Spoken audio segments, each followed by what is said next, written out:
Good evening, ladies and gentlemen, and welcome to the Board of Supervisors Town Hall meeting. We thank you all for being here tonight.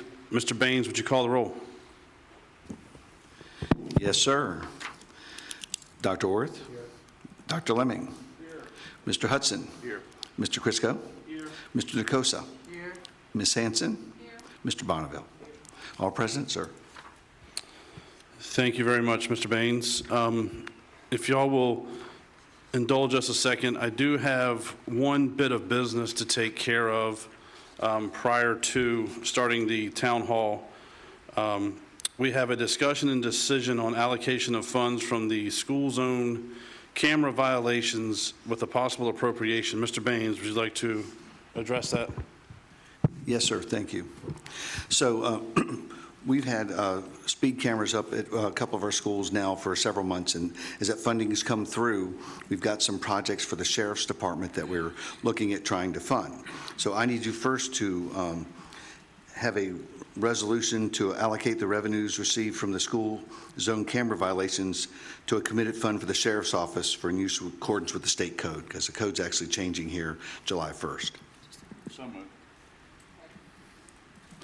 We have a motion. We have a second. Is there any further discussion? Seeing none, Mr. Baines, would you poll the board?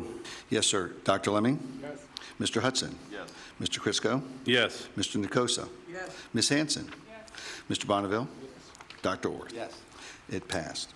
Very good. The second part of this is that now that we've appropriated this money towards the Sheriff's Office, we actually have several jobs that we want to try to get done this budget year before we complete other things. So you'll find that we've handed you out a resolution that allows additional appropriation for the fiscal year for the Sheriff's Department, and the revenue is $35,924, and the Sheriff's Zone's school camera expenses $35,924. So moved. Second. We have a motion. We have a second. Is there any further discussion? Seeing none, Mr. Baines, would you poll the board? Yes, sir. Mr. Hudson? Yes. Mr. Crisco? Yes. Mr. Nicosa? Yes. Ms. Hanson? Yes. Mr. Bonneville? Dr. Orth? Yes. Dr. Lemming? Yes. It passed. Okay. Very good. Thank you all. I'm glad to see so many happy faces in here this evening as we hold this town hall. We are scheduled to have some of these quarterly, and I was hoping to be discussing something differently tonight, but it's not quite there. So we brought a few topics forward that we've been discussing as a board, and we have 4 topics listed. Others are available to speak on tonight. We'll start with county utilities, but you do not have to go in the order that is on this sheet. Feel free to address the board so we can have dialogue about these topics and whatever else you see fit. So please come forward, state your name, magisterial district. I don't see a need for a time limit, but we will adjust as time goes on. If we're here at 10 o'clock tonight, I might start cutting y'all short. But other than that, please come up, state your name, magisterial district, and we'll get this thing started. Not everybody at once.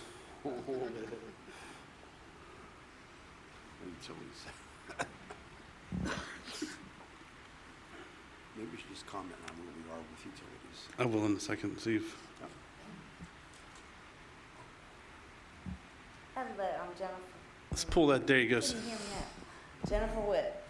Try the other one. Other one down too? Okay. Yep. I don't know. Jennifer Witt, Petsworth District. I just have a couple things. When my son was murdered, I tried to bring awareness about the gangs and the drugs. And this county has a big problem. And I think something needs to be done. There's a lot of our youth. From getting into my son's accounts, I've seen kids with knives in your middle schools. I've seen kids vaping in the bath. They post everything. I see a lot of gang stuff, a lot of drugs, and I think we need to address it. I don't know if I'm at the right place to say it, but I think we need a program, and it seems to be a lot of stuff that we do for our good kids. My son was a good kid. He got around the bad people. When he tried to get out, they took him out. I just think our youth needs some help. I see stuff happening every day. After he was killed, I started looking into stuff, getting more into politics and what's going on with the county. I know I keep hearing about the forensic audit. I really think the county really needs to do it. And it's not just one part, it's the whole county. Because some stuff I have that I've seen, there's something going on here.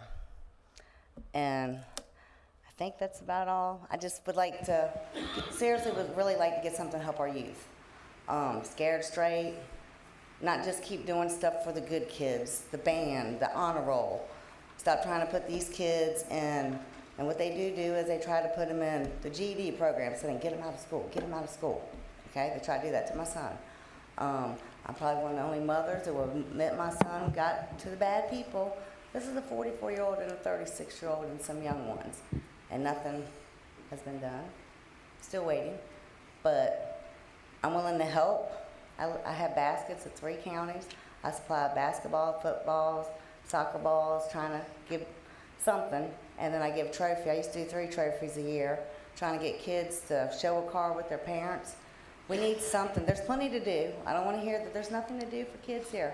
I'm from 1970. There's plenty to do here. But it's a lot of parents are kids. They're drug addicts. They're kids. Can't depend on their parents. And the school bus driver. I would be willing to take a bus, go pick kids up around the county, and let's go do something. Have the police do I talked to a couple of deputies about this. Have the police do a kickball tournament. The police against the kids against the parents. You know, have a big day of it. Maybe do it once a year in the summertime. But something needs to be done to help our youth. And if you need any help or anything, I'm willing to help in any way I can. But definitely want a forensic audit. Yep. Thank you. Thank you.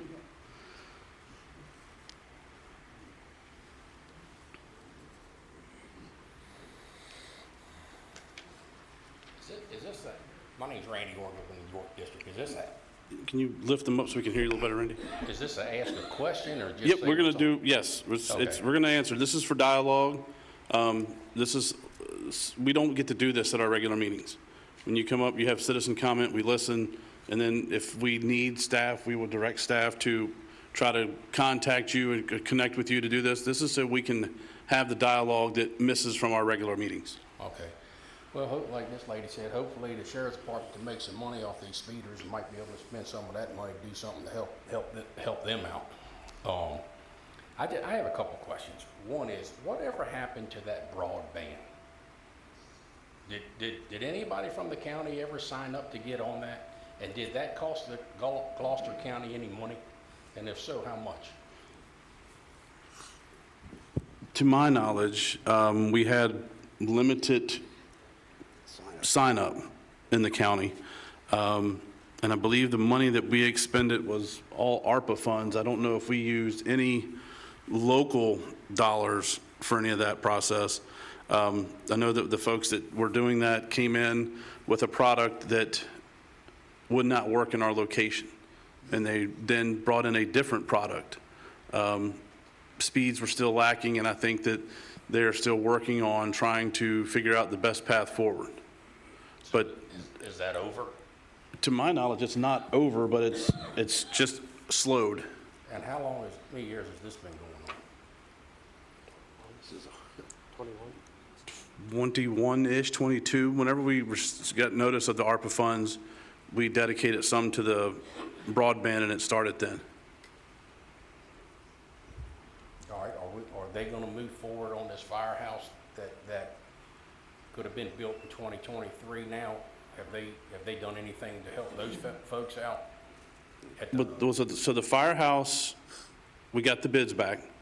It will be awarded to David Nice Builders. They're a low bidder. We have a couple of I's to dot, T's to cross on paperwork side of things.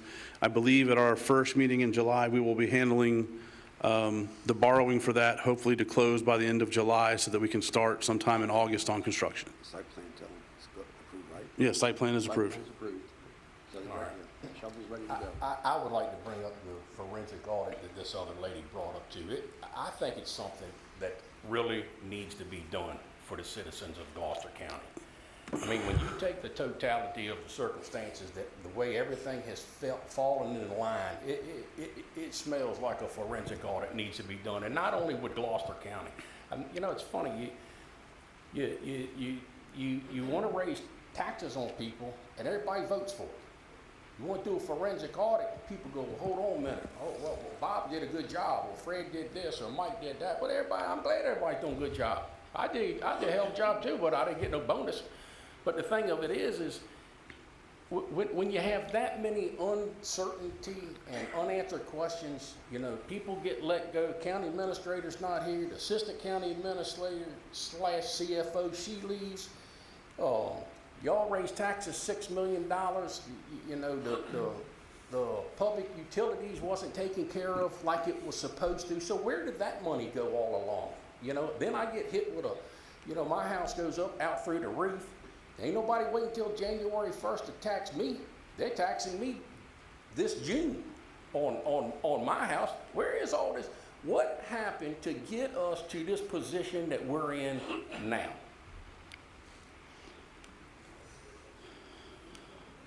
So, You don't have to answer that. well, no, I'm going to try to get to where we are. So we had a reassessment this year, and reassessments are controlled by the market. So Gloucester County is still a thriving real estate market. So and it's all arm's length transaction, it's what you can get for your home, then we'll decide the homes of like value or like circumstance for your neighboring homes will then determine what their new assessed rate is. And I agree with you. I've lived in my house for 7 years. It's almost doubled in value, and all I've done is lived in it. Well, it's not just the taxes that's good. You know. Right, but for years, we have run this county very, very lean, and we have tried to make sure that we have fought the tax increases. We've tried to do everything that we could to keep this thing as lean as we can. We got to a situation where the cost of doing the business of the people continues to go up. What we have not realized in the last 3 to 5 years is growth. There's been growth. There's not been a whole lot of growth in Gloucester County, probably going back to 2020 when they started the last census and finished it in 22, 0.045%. Typically, we are building ourselves on about a 1% growth, and what's what we've been doing. It hasn't realized itself in the last 5 or 6 years. There's been no new homes really to speak of, 100 homes, maybe 85, 100 people. It's nothing that's causing us to be able to save money or have money that's extra money. The growth hasn't realized. So we found ourselves this year up against a number of things. We took the money where we used to transfer into the utilities years ago to pay off the debt for the reservoir. When that became available, it went somewhere else. So then we have been given the money to the utilities department, hoping it would sustain itself, which is what it's supposed to do. I think in the past, we've had some leadership on the utility side that did not make it clear to the board what the utilities needed. We are now in a different light. We have someone who is shining lights on things that we did not realize were that big of an issue. And I think even back when we were receiving some of the ARPA funds, we tried to direct some of those ARPA funds to do some of that infrastructure stuff, only to find out it wasn't nearly enough. So we are dealing with these as best we can, but while trying to maintain it as an enterprise fund that operates and funds itself. So that's why there's the increase in rates on the utility users, because there hadn't been one in over a decade. So it's just a cascading effect of no growth. Things are costing way more than we had thought they were going to increase. I can't thank staff enough for getting us the best deal we could on insurance, because that could have gone up 27% this year, and I think we cut that number in half, if not more, from what was projected to what we finalized. In this last, did y'all just give like teachers a pay raise, or did somebody just get a big pay raise out of this $6 million raise that y'all had? So, we don't know. Okay. I don't know. The state has said 2 or 3%. No, I'm talking about, did the Board of Supervisors give anybody a pay raise after they raised taxes this year?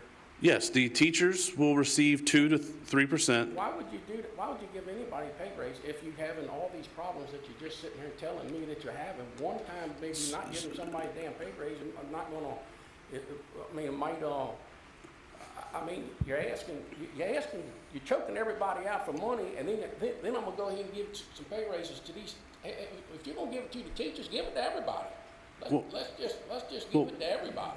And based on what you said, explains exactly why there needs to be an independent forensic audit, not only on the county, and I know the county, they back off, say we don't want this and we don't need it, but it needs to be done in the schools too, because that's our tax money too. Mr. Baines, was that posted today or is that posting tomorrow?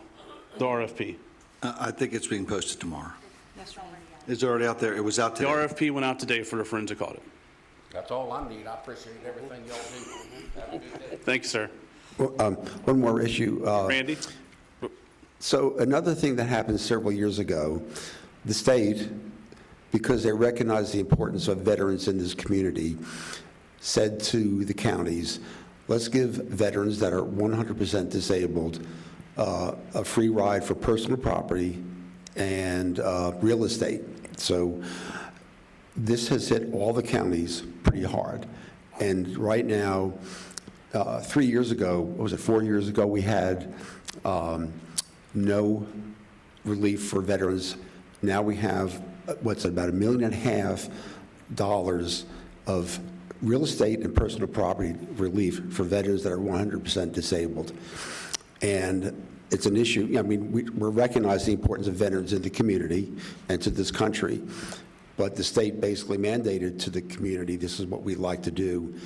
And right now, we're looking at The state gave us the option to do it. And every locality said, well, that's the best thing we can do for our veterans. Yeah. And when we initiated that, we had no idea it was going to cost us last year 3 cents on our tax rate to fulfill that. And I don't remember what the total number it's this year. I know it went up some this year. It's another $500,000. Another half, so it's just shy. And so, I mean, so that's $2 million, that's like 4 to 5 cents on a tax dollar right there. And it's hitting all the communities really hard, and there has been at least some interest in trying to ask the state to provide relief to the communities based on that, because no one really expected this size of relief to hit all these communities as it does. So that's one of the issues that we've had to deal with, that wasn't there 4 years ago. And I appreciate that. And I'll tell you something else I don't have a problem with. All these volunteer firemen out here that put their life on the line, county ought to be giving them something up too. We do, personal property tax free. Yeah, those, Yeah. And then if we had, they're allowed to choose one vehicle to get relief from personal property tax. all right, well, good for them. I appreciate it. Thank you. Yep, thank you, sir. Names.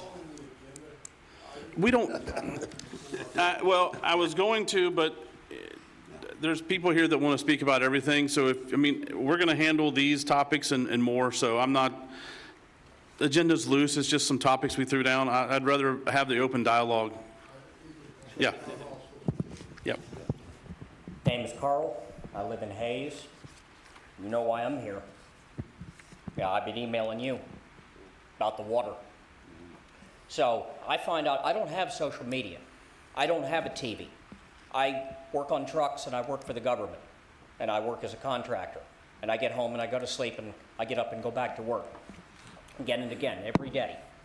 So I find out one day when I'm food shopping that you raise the water 13% on 1 July. So my question to y'all, did y'all put it to a vote? Because that is how we do it in America, is we put things to vote. But y'all didn't put it to a vote.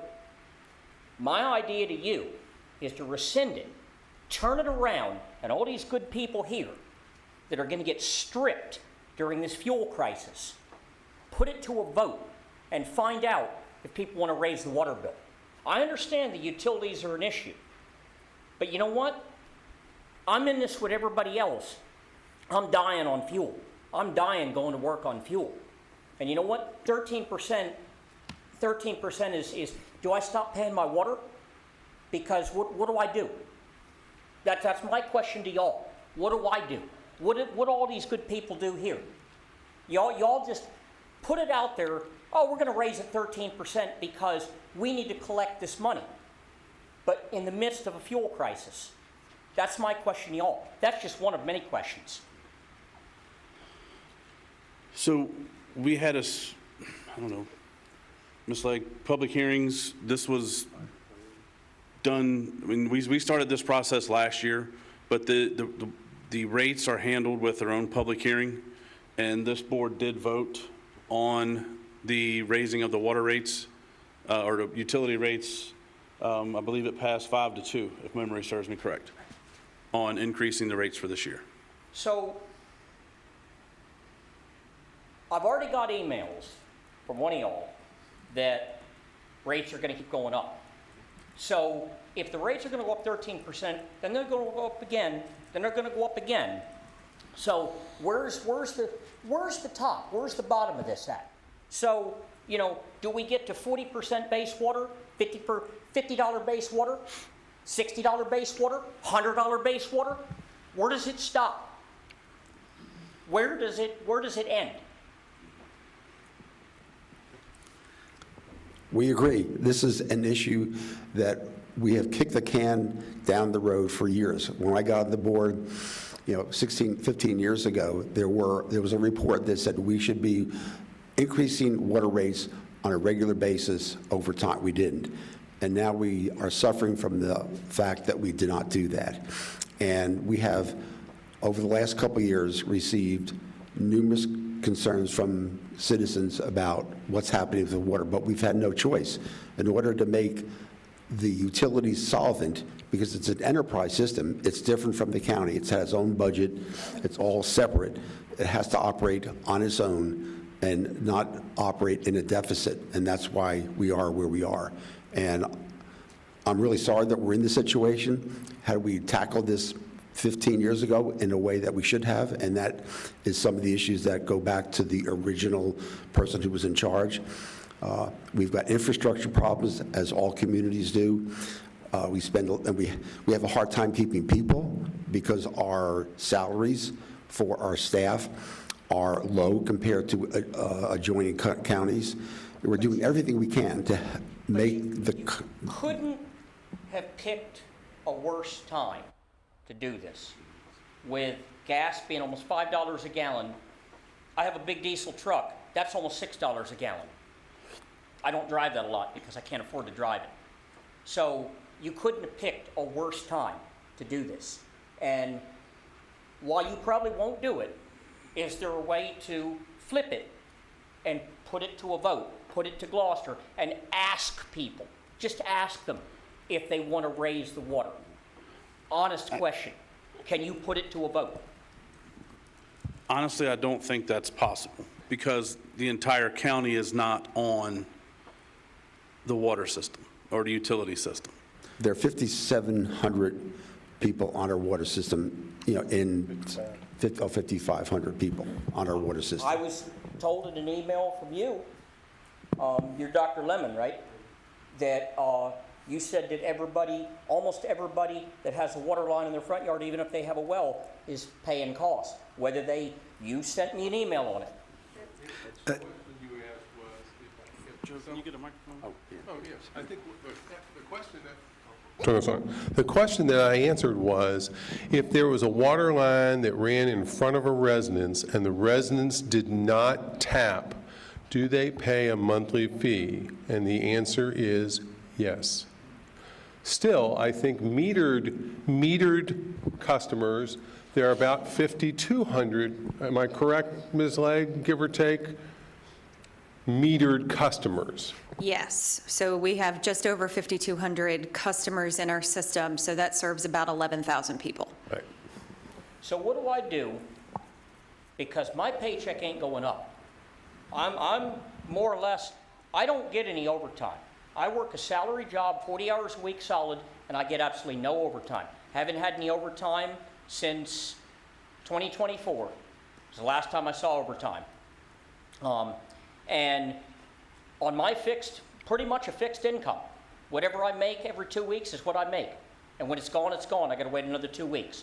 So what do I do as inflation keeps stripping away what I make? My insurance goes up, my mortgage is going up again, everything's going up. So what do I do when I get to where that water is $40 base rate, $50 base rate, $100 base rate? Because that's where this is going. So what do I do then? Do I just go to the county and turn my water off to save a little money? Is there an answer? And is there, there's a lot of veterans in this county. I'm one of them. There's probably some in here. Is there anything for any of us? Because I'm not a disabled veteran, but I served. I did 8.5 years on 2 submarines. Mr. Chairman, just two pieces of information, and one of them is that our costs are going up also. So everything you're talking about, we're living in the same world you are, and right now we're not meeting our operating cost. So we're basically running at a deficit. Second thing is we're required by state law, once we provide water, we got to provide you safe water. And we can't cut what we spend right now to get the water any safer than it is. And we have problems, you've heard. 17, we've had several large leaks. We don't have the crews or the people to be able to take care of it, so that cost us money that we didn't have in our budget to go in and repair the leak up there by Burley Road. Those are the things that are happening because we have put off what we have. Now, hopefully, over the next few years, as we raise rates and we get caught up, you won't see the rates continue to go up. But if you look at your utility bill, Hampton Road Sanitation District, the sewer side, if you have sewer, and only 2,000 of our customers do, they've been going up an average of 9% a year for the last decade. So they're double what they were 10 years ago. So I've been in Gloucester since 2007. I've been here, I traveled for the government, but I've been here since 2007. And I'm going to tell you right now, this 13%, this is a problem. This is a big problem. So what would you have me do? Just lay down and pay it?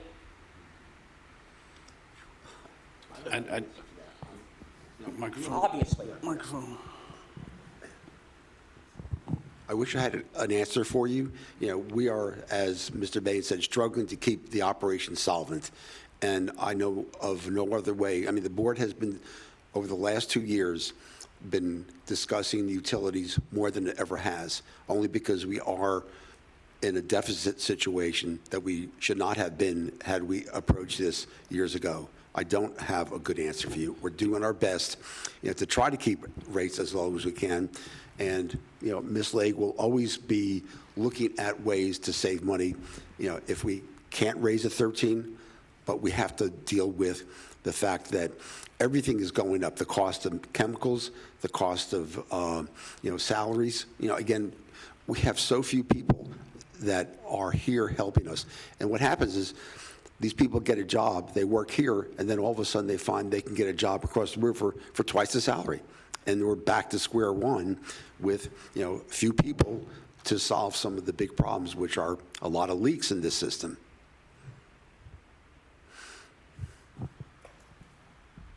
I thought about what I was going to say a lot. So I'm trying to be polite. I'm really trying to be polite here because I don't feel very represented right now. So I've been in Gloucester since 2007, as I said. And you know what? I generally keep to myself. I don't cause a lot of trouble. I don't go out of my way to stir the pot. But, well, I just don't feel that any of this is working. So, I'll throw out there, that there is going to be a time when Gloucester is going to need a mayor. And I'm going to throw that out there. I just don't feel very represented right now. And, we'll see where that goes. But you can't answer my question on what do I do? What do I do when I run out of money? Where does that leave me? Any answers? Mr. Chair? Yes. If I may. The department itself does not have a hardship fund to help people pay their utility bills, but we do have contact information for organizations that do help. There's Mission H2O. We do work with the Salvation Army. And when folks call our office, we will point them in that direction. What does that do? It will help individuals pay their water bills if they are unable to do so. So this is not going to take care of the rate increase, the issue that you're discussing. But as you've heard before, rate increases have not occurred in at least a decade until last year. And I was fine with the $20.18 that I paid for years. It was not a problem. I believe that. Unfortunately, as we've also stated, the costs for providing that water have gone up substantially. We were hit with tariff increases because of chemicals, and those are from suppliers. We have zero control over that. So the cost for providing the water and the sewer services themselves have gone up. We have aging infrastructure, and we're trying to find our way out of that. And when I come to the board, whether it be monthly or in time for the budget presentation, in fact, I went to them and said, 13% isn't going to do it. I think we're looking at 14%. And they said, I want to see it at 13%. So that's what we made happen. I can't tell you what it's going to look like in future years. Right, and we also, when we were discussing the budget, the meals tax, part of that is now going directly towards the utilities department as well. We're estimating that somewhere in the 850 to... Probably 900 to 935. Right, that's what I was going to say, between 850 and 950, Yep. to give us that little bit of wiggle room, but we know there's an issue. And for the first, I don't know, like Dr. Orth here, I've been on the board for 15 years. For probably the first 10 years that we were on the board, water was more expensive in Gloucester County than it was pretty much anywhere else in Hampton Roads. We were charging more for our water than anybody else. We don't have the amount of users that the other localities do, but that's one of the reasons we didn't look at raising rates any sooner, is because we were already paying more than anybody else. On top of that, the entire county was paying for the debt on the reservoir. So we were hoping things would be better once we paid off the reservoir and this thing would support itself. But with market conditions, it's unable to do that.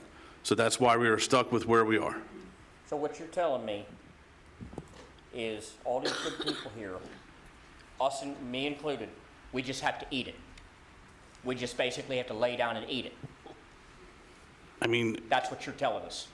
well, so when gas went from $2.98 a gallon or $4 a gallon to $6 a gallon, you have to pay, and I hate to say it this way, you had to keep buying gas to get where you wanted to go. And unfortunately, with the cost of doing business and the cost of everything, this is one of the things that this board passed, and I'll be honest with you, I voted against a rate increase.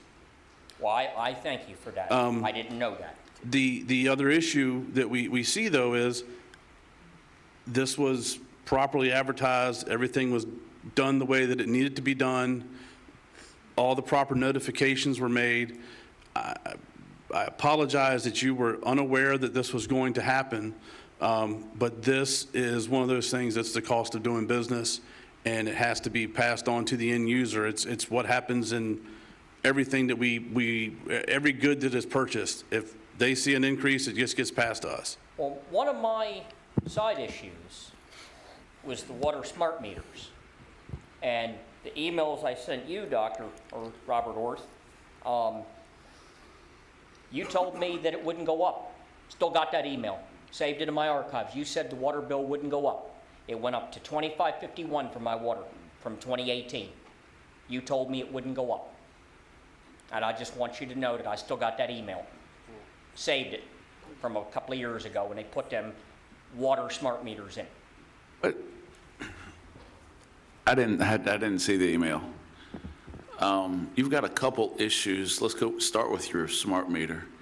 That was surely part of the rate increase, or it was actually measuring the amount of usage you were using on the water. My bill currently right now is $25.51 unless I use a little bit more. Okay. I stay at a very low rate. And So went from $20.18 to $25.51. And that's what I'm getting at, is that So with the rate increase, back to the smart meters, even with the rate increase, if we didn't have the smart meters, your rate would have increased. You're paying a $2.50 charge on your bill for the smart meters. But go ahead. I'm not going to interrupt you. I'll put it this way. I asked this question before and nobody can seem to answer it. When does this end? Well, as they were trying to explain, the board, when Dr. Orth, Mr. Crisco, and I got on the board originally, there was a slight increase in utilities. Over the last few years, number of years, the board has tried to keep taxes as low as possible. And in order to keep taxes as low as possible, that included water. And as a result of keeping everything lower, it's come back to bite us in the tail. That we've had increase in expenses that have gone up, and we didn't increase revenues to match them. And as a result, that's why we're having the 13% right now. I didn't vote for it. I think everybody in this county benefits from having water service in this county. Yes, I know people are on wells, and I know it's expensive to have wells and the chemicals and everything else they use. You ask them, they'll tell you. I would love to have a well and not have to worry about. I'm not trying to be argumentative. I'm just stating the facts that the people sit there and say they have expenses with wells. If we would have increased the utility fees over the years, small increases, we would still roughly be where we are right now, but it would have been a gradual increase. It'd be higher based on where the studies were. But the problem that we have, and I had the same thing because with Mr. Crisco, I voted no on it. You've got a 13% increase in 1 year. Next year, they're looking at 14%. So that's preliminary estimates. We've got to control where it's going. Through smart meters, we can figure out if there's leaks. We can figure out all the different issues that are going on. You've got a lot of people or some people, let me say that aren't paying their fair share of what they're using because the meters weren't working. We're finally developed that. So we're trying to figure, utilities is one of the departments where we've had people that was not only not giving us, but wasn't giving administration the answers, the information needed to direct the board. So we're trying to, with Ms. Legg's help, figure out what we've got to do to save the utility system in this county. Any chance it will ever go back down?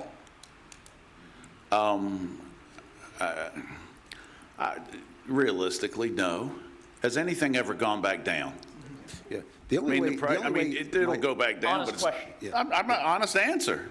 the only way it might level out is growth. We have some issues ahead of us where we have to make some decisions about projects that would increase the number of users and utilities. If that happens, more users, hopefully it will moderate costs over the long run. Okay, so as the issue has been, we don't have enough customers, and so it's unfortunate that the costs have to be spread over a small number of people.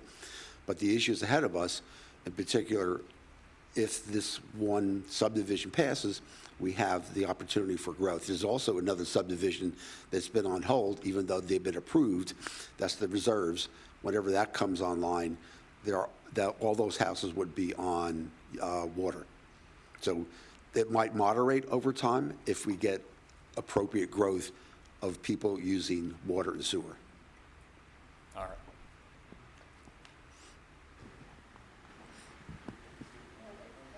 I'm going to be really quick. My name is Angelo Andreuli, and what people in the county are struggling with their money, and I just remembered it, our taxes are going up. Why in the world would you pay the county administrator more than the governor of Virginia when we only have like 40,000 people, and within a 3 year, she got 98% pay raise, and makes well over, at the time, I'm glad she's gone, and I'm glad Kathy Dale is gone. You guys are giving people too much in certain positions, raises 35% or higher. I follow a lot of counties, they only do 5 and 10% for upper management or important people that have big jobs. But why on earth, when we're struggling and you're giving these people expensive raises? That's what I want to know. And I know I read what people get. Why would that 1%, that 1.7% pay raise, didn't they pay a company at a county like $360,000 to figure out what to give the school people for a raise? Don't we have a finance department that does all that? We gave a COLA this year. I think we gave a cost of living this year of about 2.7%. Last year, we did have a company do a pay study for Gloucester County. I forget what the total was that we paid, but I believe we found out we were a little bit better off than we thought. And I think there was about $650,000 we used to make right some of the pay steps and pay ranges in the county. Not everyone got that, but everyone got their COLA last year, and they got a COLA this year. No one in the county received a 30 or 35% raise. Well, that's what I see online when I read up the people that are in certain positions. No. Maybe not this year, but the last few years. No. There's a lot of people that get more than they should be getting. And I don't want to hear there's no qualified people. There's plenty of people that would like to do a county administrator for 60 or 70,000, or not no 150 or 200,000. If I put that job out at $60 or $70,000, I would get 0 applications. I don't know. There's people that would do I it. actually asked for an update today on where we are with our next search, and we're up to about 10 or 12 applicants at the moment, and it closes July 3rd.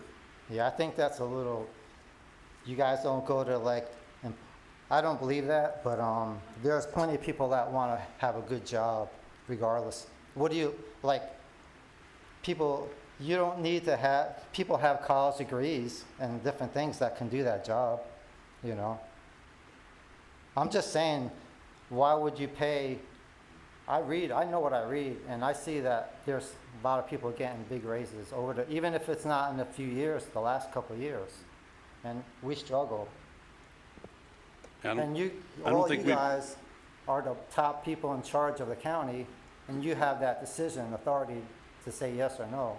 Right, but we haven't given any raises over a COLA in the last couple of years. I'm talking about like Ashley Steele and all these other people that got pay raises.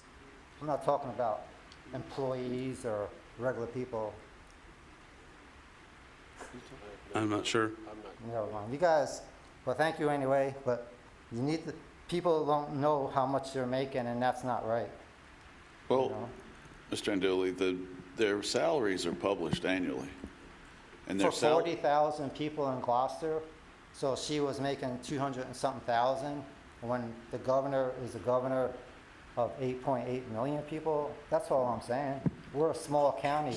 The more developments you keep bringing in, all you're doing is flooding it with people, you know, Well, for a job. when you, let's go back something. Well, when we hire the next county administrator, it's going to end up costing us more than what we were paying the past county I administrator. don't understand why. But when you're but to answer your question, you've got the governor that's only there for 4 years. They're using that as a stepping stone. They're not, she's not doing that, or he wasn't doing that for his salary. Some of them are doing it for the good of the Commonwealth. but they're doing it for their next job. That's right. That's their interviewing for their next job. When we hired the county administrator, we're hiring them for their job, their full-time job here. Right. So, But still, that's a lot of money to pay someone when they make more than Newport News, and what do they have? Over They don't. 50,000? They do not. They I don't know don't. about that. So, all right, thank you. Yep.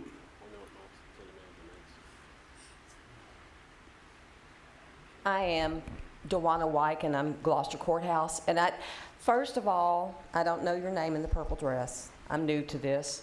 Thank you for mentioning that there are organizations that can help people who cannot pay utility bills. I worked for a church here and interviewed a lot of people in that situation, and I'm glad to say that there are plenty of organizations that do that.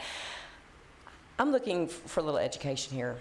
We moved from White Marsh, where we had a teeny tiny utility bill, to the courthouse, where we had a larger utility bill, water bill, plus HRSD. And I don't understand that relationship between our water, why some of us have Gloucester City Water and HRSD and others, because we didn't pay for that service when we lived in So when you were Hayes, White when you were in Marsh. White Marsh, did you have a septic system?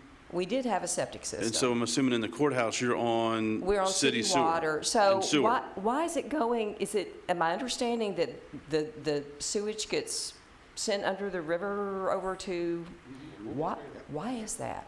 Why is that? Because it has to be treated, and it goes to a treatment plant in Yorktown. Okay, so we don't All have the a way treatment to- facility here. No, ma'am.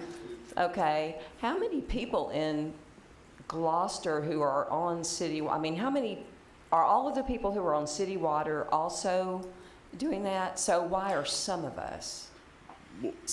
It's where the sewer exists. Okay. They are on the city sewer. Okay. And being on that, now you pay us and you pay HRSD. Right. Because when I used to live on Main Street, Uh-huh. and I had a water bill and sewer bill. Right.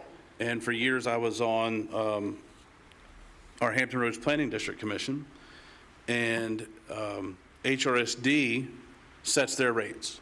And there's Okay. no oversight from a board other than the HRSD board. Okay. There's no state it's what they need to operate their facilities. Right. So if you have water and sewer, you're going to pay both. If you're only water, you don't have to pay the sewer bill. Okay. I think the number is 5,200, roughly, a little For- bit more than 5,200 on for water. water. And probably 2,000 on sewer. Just under 2,000. There are Okay. your numbers. Part B of that whole question is the 13% water bill increase here. Does that, I mean, am I hearing that Hampton Roads Sanitation District is going to set their rates separately? So that doesn't mean necessarily that they will go hand in hand, although we could expect that they might increase theirs for some of the same reasons that Gloucester County is increasing. We already know HRSD has a 10-year plan to raise their rates 9 to 10% every year, and they are not wavering on that. So our rates, we don't have a set in stone plan because we only adopt a budget 1 year at a time. Okay, okay, great, thank you. Yes, thank you. Please. We got to hear, we're being broadcasted, so we want to make sure everyone can hear that's watching at home. Please, sir. I appreciate y'all taking the time out to come down and let us talk to you and listen to our complaints. But I tell you what, we have a great county. I've been here since 2015, and it's all because of the work that you guys do, okay? I might not necessarily agree with a lot of the stuff you do, but, Name, sir? no, I'm sorry, Doug Murphy, York District. Actually, it's Earl Murphy, but York District, I think you're my guy. But anyway, I appreciate all the effort you guys put in, the extra time you put in to try to do this. One of the questions I have is a pretty simple one.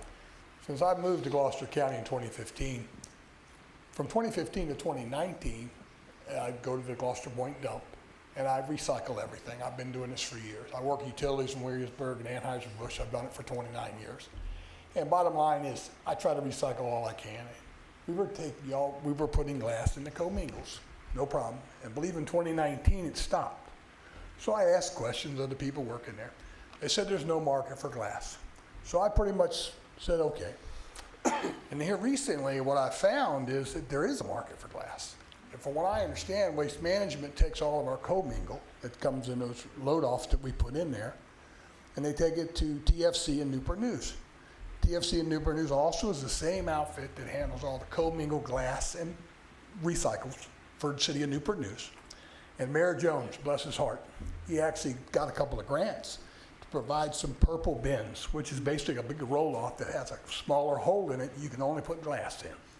Located them in 2 locations in Newport News. One location he didn't plan really well. He actually put it at the city dump.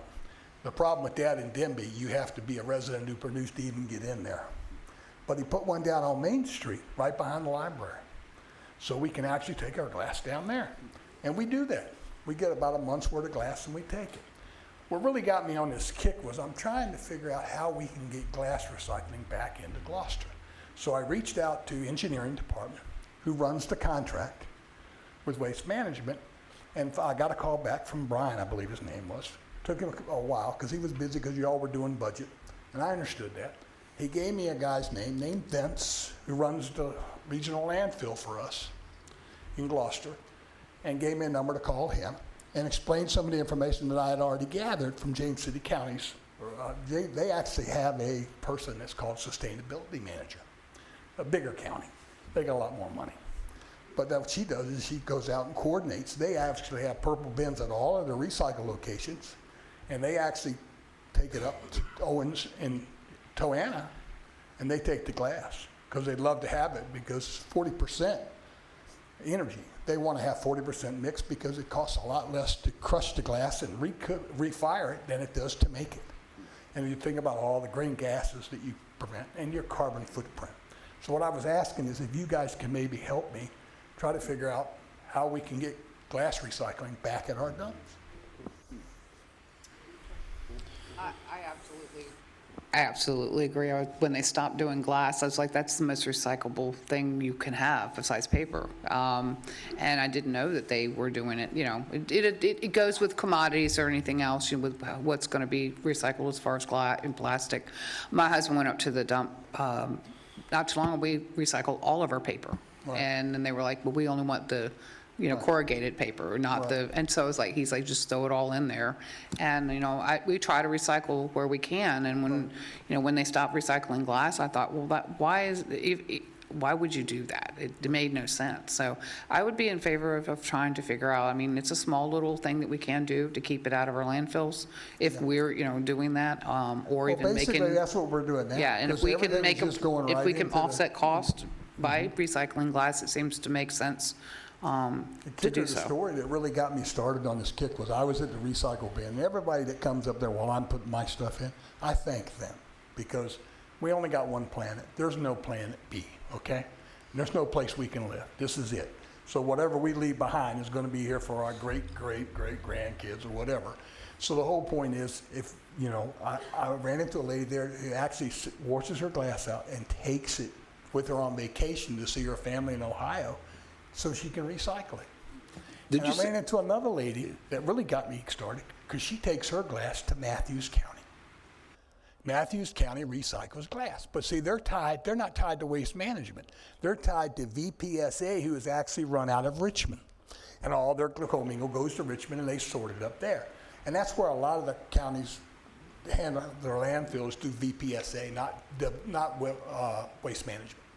But we have a contract with waste management, and I can't remember your name.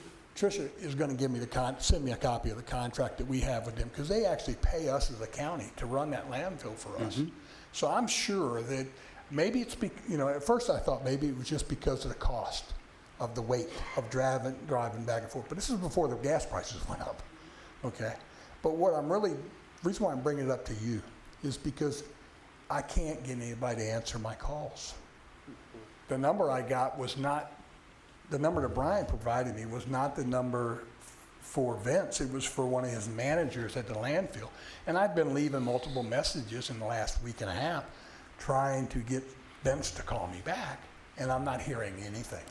So if you guys can see if we will have that conversation. I'd appreciate it. She's got my email address. Mr. Baines. And because this is something that's really easy, a really easy fix, because I guarantee if you put, if nothing else, you put a purple dumpster there where they can put the glass in, people can put only glass inside the dumpster.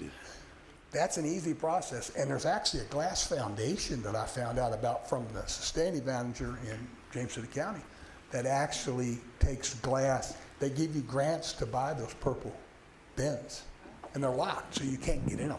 And what they do is they load them right up on a rollback, just like we do our regular roll-offs, and they take them. And Owens, Illinois, and Toanna will not take residential glass from residential people, but they will take it from cities. Just another option, and they crush it, and they burn it again, and they make new glass out of it. So it's a win-win all the way down the line.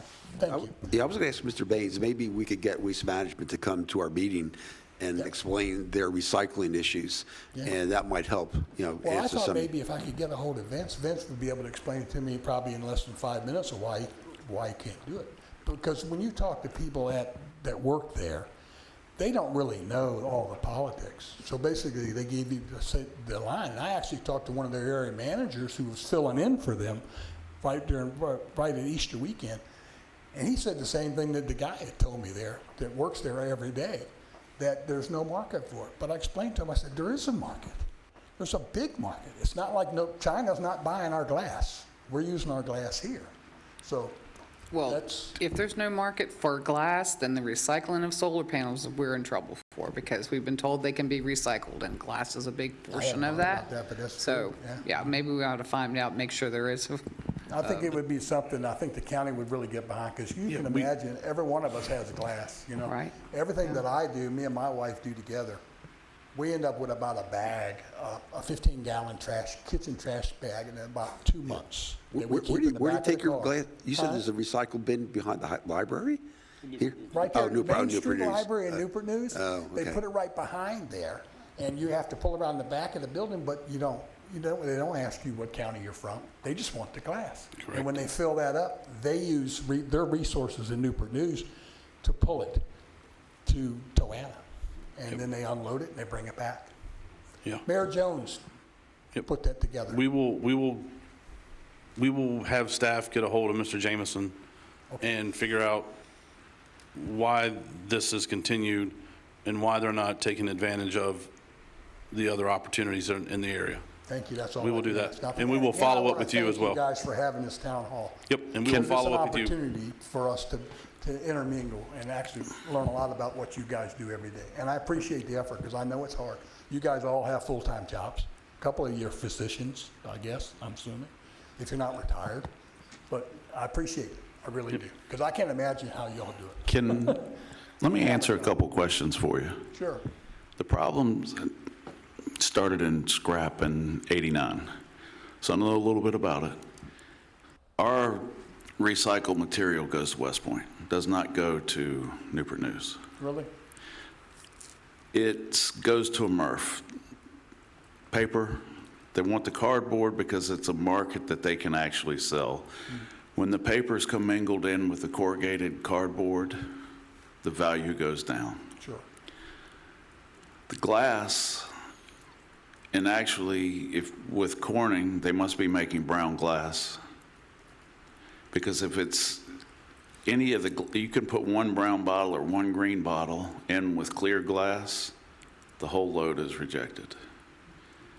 So that must be what they're doing with the purple bins when they haul them out of James City County. Yeah, because you And Newport News. can't mix the glasses. Okay. You can make browns, but you Sure. can't, it's got to be clear. Right. So that's where the issue is coming. They'll actually have optical scanners that sorts out the colored glass when they're making white glass. Really?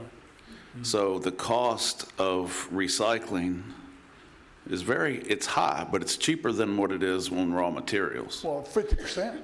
But- What they explained to me was it cost 50% almost, pretty close to 43%. So that's why they're doing it. But with us, we don't generate enough. And Mr. Baines and I, we toured a facility in Chester 3 or 4 years ago, see if our material could go there.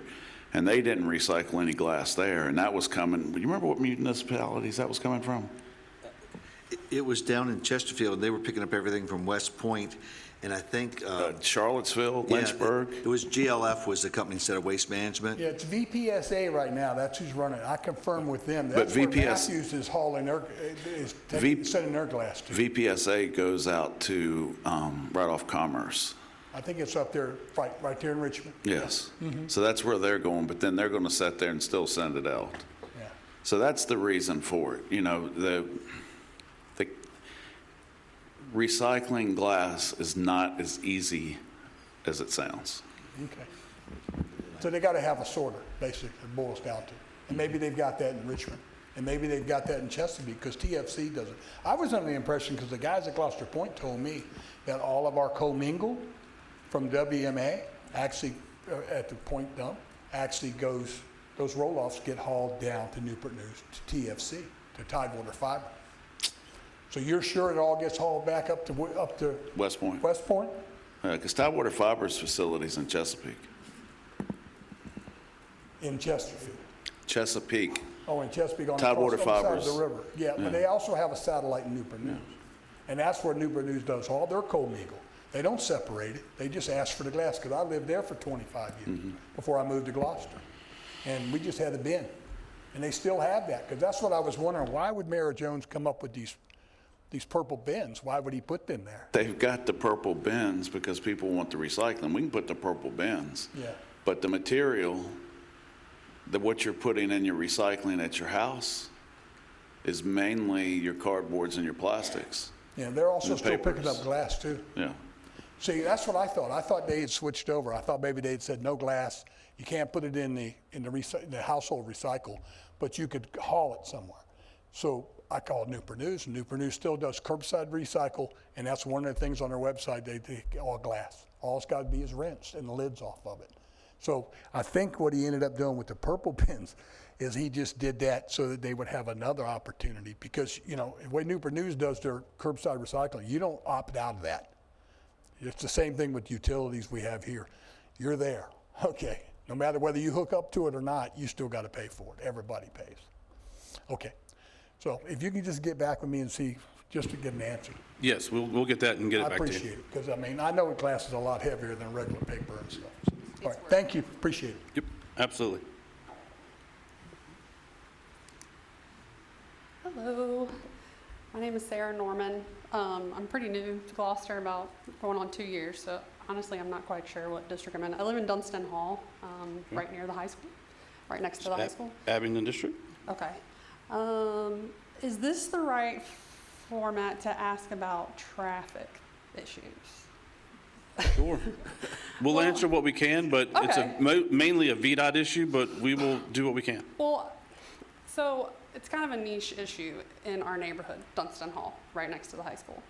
There are a lot of walkers to the high school. There is not a sidewalk coming out of our neighborhood right there to the high school. So a lot of the kids will cut through so there is a small sidewalk that's not all the way. It's starting next year. It's already been approved. Okay, awesome. Also though, the kids will generally cut through one of the cul-de-sacs in our neighborhood that butts right up against the parking lot, the teacher parking lot.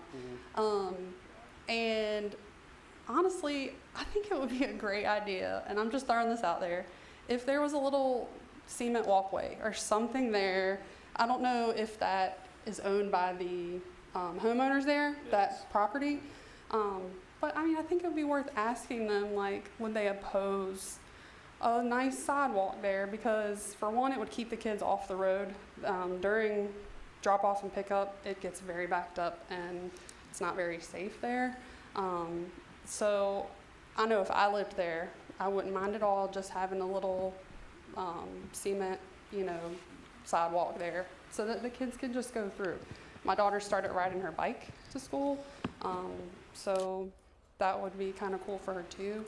And she, as far as the bike, she had to get permission from the principal to ride her bike to school, because I guess there's no bike racks at the school. So she's having to like hook it up to a fence or something. I don't know. So a bike rack at the school would be kind of cool. Does Dunston Hall have an HOA? Yes. I was going to just ask that, because I know they came to us with regard to golf carts Oh, okay. a couple years ago. So you might want to just bring it up with the HOA because they have access to, opportunities that could help answer some of your questions. I thought they had an HOA. Okay. That's awesome. Thank you. It's probably a combination of the HOA and the school board. Right, To be okay. honest with you. School board. But I suspect that section of the cul-de-sac that you're talking about is actually owned by the HOA.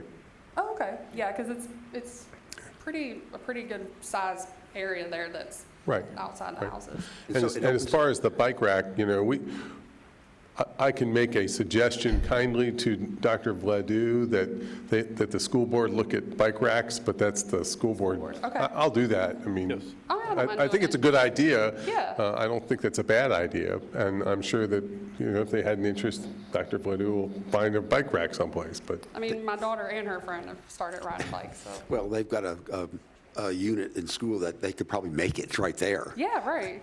Yeah. Okay. They got a crazy, yeah. Yeah, that's awesome. And while we're on the subject of the school and the traffic, has it ever been, I apologize if this has already been asked before, but has anybody ever thought about putting up at least a sign that says, "Do not block the entrance to our neighborhood"? Because like I said, for drop off and pickup, it's crazy right there. And it's dangerous trying to get out when you can't quite see because there's other cars coming. So I don't know, if there could be. So I do know that VDOT does the Xboxes, not the game console. That they'll do that a lot of time in front of residents, and that's something we could probably talk with. We'll get a hold of Lee or Lee, Drew Hammond at VDOT, and I'll send a note to them. That would be awesome. Tony? Yeah. Yeah, I know. I've gone by there, and it's pretty bad. Yeah, it's At really bad. They start lining up at 2 o'clock. Right. So, yeah. It'll just be a straight line there for a while. Yeah. All right, so let me see if I can help you with so I park on that parking lot, so I see those children come in every day. And my suggestion would be that you call the school board office and you speak to Brian Hartley and start the conversation with him. And whoever your HOA representative is, because you not only do you have children that cut through there, but you also have staff members that live in your neighborhood, and a lot of them leave their cars in the driveway because they're just cutting through and they're at work. So that would be what I would do. My first conversation would be with Mr. Hartley. If you just call the main school board number and leave him a message, he'll call you back, and then get with your HOA. And I'm going to agree with you about the traffic, because sometimes I am late for work, not because I'm late, but because I'm sitting in the same traffic.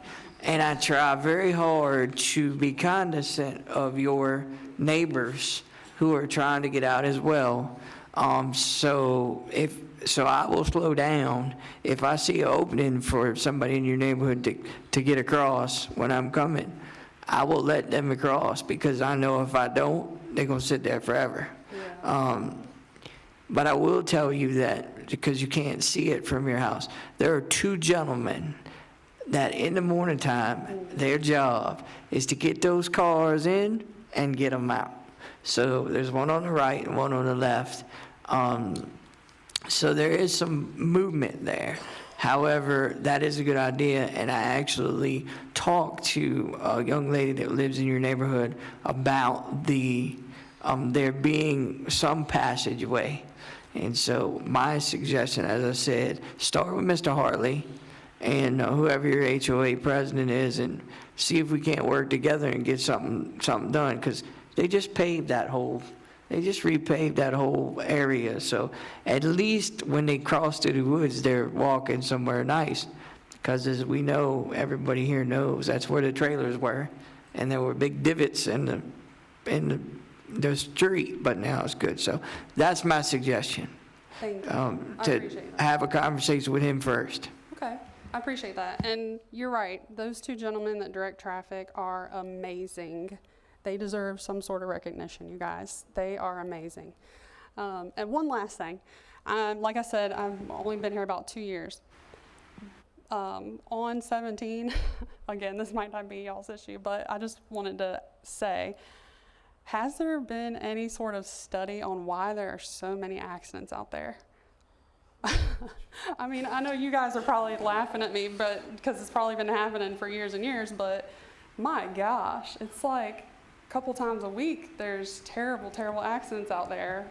People are losing their lives, and my daughter's going to be driving here in the next couple years, and I'm terrified. I think that stays on VDOT's radar. Okay. So I think that's an ongoing study, to be honest with you. Okay. Yeah. Yes. They just went through the whole approval process, where they went out and had public hearings. It's actually in a lot of Fredericksburg stuff. Okay. You can go on their website, and they'll actually show you what intersections that they're looking at. So they are doing a study. Okay. They do it every year. I mean, well, they monitor it and keep track of it annually. Yeah, VDOT is responsive to some issues. So, for example, the left turn at Crew Road where Kroger is, that now is a red light to make a left-hand turn. It only comes on blinking at a certain hour, because that's where a lot of accidents were occurring. So they will, make adjustments based on public outcry and numbers of accidents. Okay.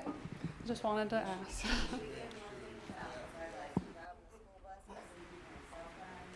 But let's be real, the problem on 17 is multifactorial. Right. I mean, distracted driving or altered driving is probably number one, and number two is probably speed. Quite frankly, the speed on that section of road is not well controlled. I came from Yorktown. I was in Yorktown for 8 years, and I know the speed limit's a little slower through there. And I talked to my husband. I said, it's got to be something to do with the speed through here, and I'm not saying to lower the speed limit or whatever, because, I know people got to get where they got to get, but I think it is a factor. I think you're right. So, thank you.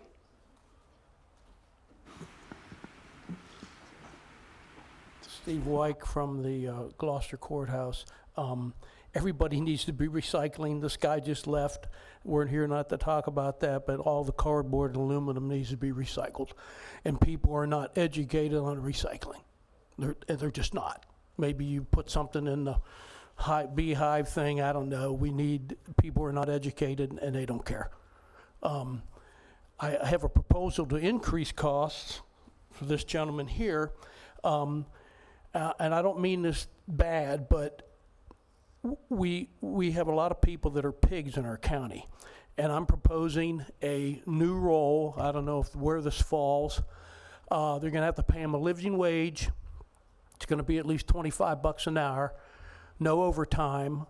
You give them a truck. I don't know if they're part of maintenance. I don't know where they would fall, but they would spend 40 hours a week picking up garbage all over the county. You would give them a truck. I know this sounds crazy. They would be working 40 hours, no overtime. You give them everything they need, markers, blazers, whatever. It would be a job that would not end. Okay? They go no more than 8 or 10 feet off the road. If there's a mattress, they call for backup. Okay? I know you think I'm crazy, but we have a lot of garbage problems on the road in Gloucester. And here's the real caveat. You give them, and it's paid for by the county, you give them a $500,000 life dismemberment or policy, okay? So if they get hit and they're dismembered, you pay it out regardless, and then they are retired from that job. They probably would have to take a physical, be able to do the job. I would do it, but I'm a little too old. I think there's merit. You're probably looking at $50,000, $55,000 a year. That's a lot, but there would be no overtime. And you'd have to give them a truck, even if it's used, and give them all the equipment they need. They could be a male or a female. And they would stay busy all the time. And it's a problem. You're all shaking your head because you know it's a problem. And I hate to say that there's pigs in the county, but I'm going to say it. There's pigs in the county. And, you know, it's a problem. So, you know, maybe next year or the year after. So, anyways, thank you. Mr. Chair? Yes, please. The Virginia code allows localities to impose a plastic bag tax of 5 cents. 1 cent goes to the merchant, and then 4 cents goes to the locality. And that money must be utilized for litter control. So I have long advocated what was Mr. Mr. White partially indicated, and that is if Gloucester County were to impose a 5 cent plastic bag tax, we could utilize that funding for a full-time or part-time employee to clean up the trash, which is a problem in Gloucester County. I continue to advocate that. I have for the last 18 years or 17 years. And the other portion, perhaps, if there's any left over, could be utilized for enforcement. And that is, we have laws against littering in Gloucester County, which are heretofore unenforced, not because the sheriff is not doing his job. He is doing his job. But in order for the sheriff to ticket someone for littering, he needs to see it, or one of his deputies needs to see it, or he needs to have, evidence that this person has littered. So what we could utilize with that 4 cents is a part-time or full-time employee to clean up the trash, to make Gloucester County the life of the land worth living, and for selective enforcement in those areas which are habitually the subject of dumping and littering. And we could ticket those people. And as the county attorney, I would gladly prosecute those people. So I know this is out of my lane, and I apologize for that. And so, Mr. Meyer, this is my personal opinion. Thank you. Mr. Chairman. Yes, Dr. Lemon. To dovetail onto the plastic bag issue, I think what you're speaking about, Steve, more than anything is roadside litter. I think that's where your current conversation.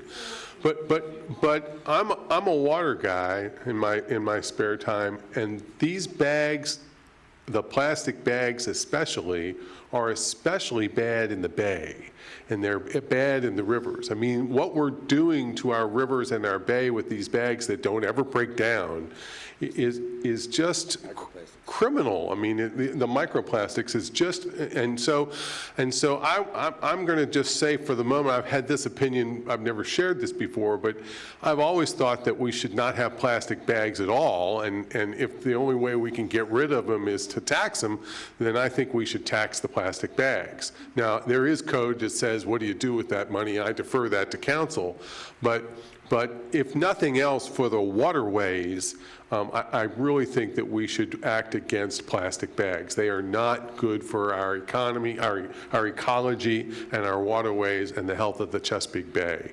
And every time I'm on a boat and I see one of these things in the water, I actually stop and pick it up and try to probably put it in waste management's landfill, where it will be for the next 150 years. But so it's more than just roadside trash. It's a broader conversation that it affects. It's a major issue in the water then. I didn't know that. Mr. Chairman, I'd like to address that. I'd like to address that. All right. Good evening, supervisors. Okay. I was going to rebut kind of what Joe said. I mean, I do believe in recycling, and I do believe that we need to do something about the trash that's being thrown out. But everything's in plastic, not just the plastic bags. I mean, we do have an issue, and we can talk about 5 cents on a plastic bag, but our potato chips, our bread, everything's in a plastic bag. But at the end of the day, being able to enforce and using any resources, to be able to get that cleaned up. I know they do clean up right before they do the mowing. They did that, a crew came through, and then they would mow.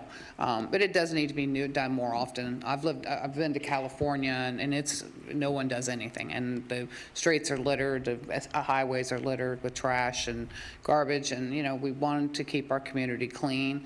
Maybe some educational programs too about recycling, maybe at the educational level at schools. I think we need to re-implement that, because the kids don't, they go home and see mommy and daddy, because I grew up in the city and I didn't recycle until the kids came home and said, "Don't throw that can in the trash can, that's not nice," because they heard it at school, right? So, then it made us think about recycling and doing the right thing by our environment.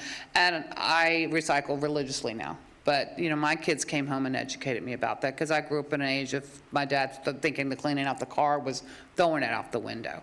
Remember the Indian with the tear and don't litter, and, that really had an impact on me as a kid. So, we can all do better as citizens than watching our neighbors. And if we see somebody, that's trying, we have a partner, somebody's in there throwing their stuff out of their car, we need to say, hey, let's not do that. Let's wait till we go to the home or whatever, because, recycling as a whole is important to our environment.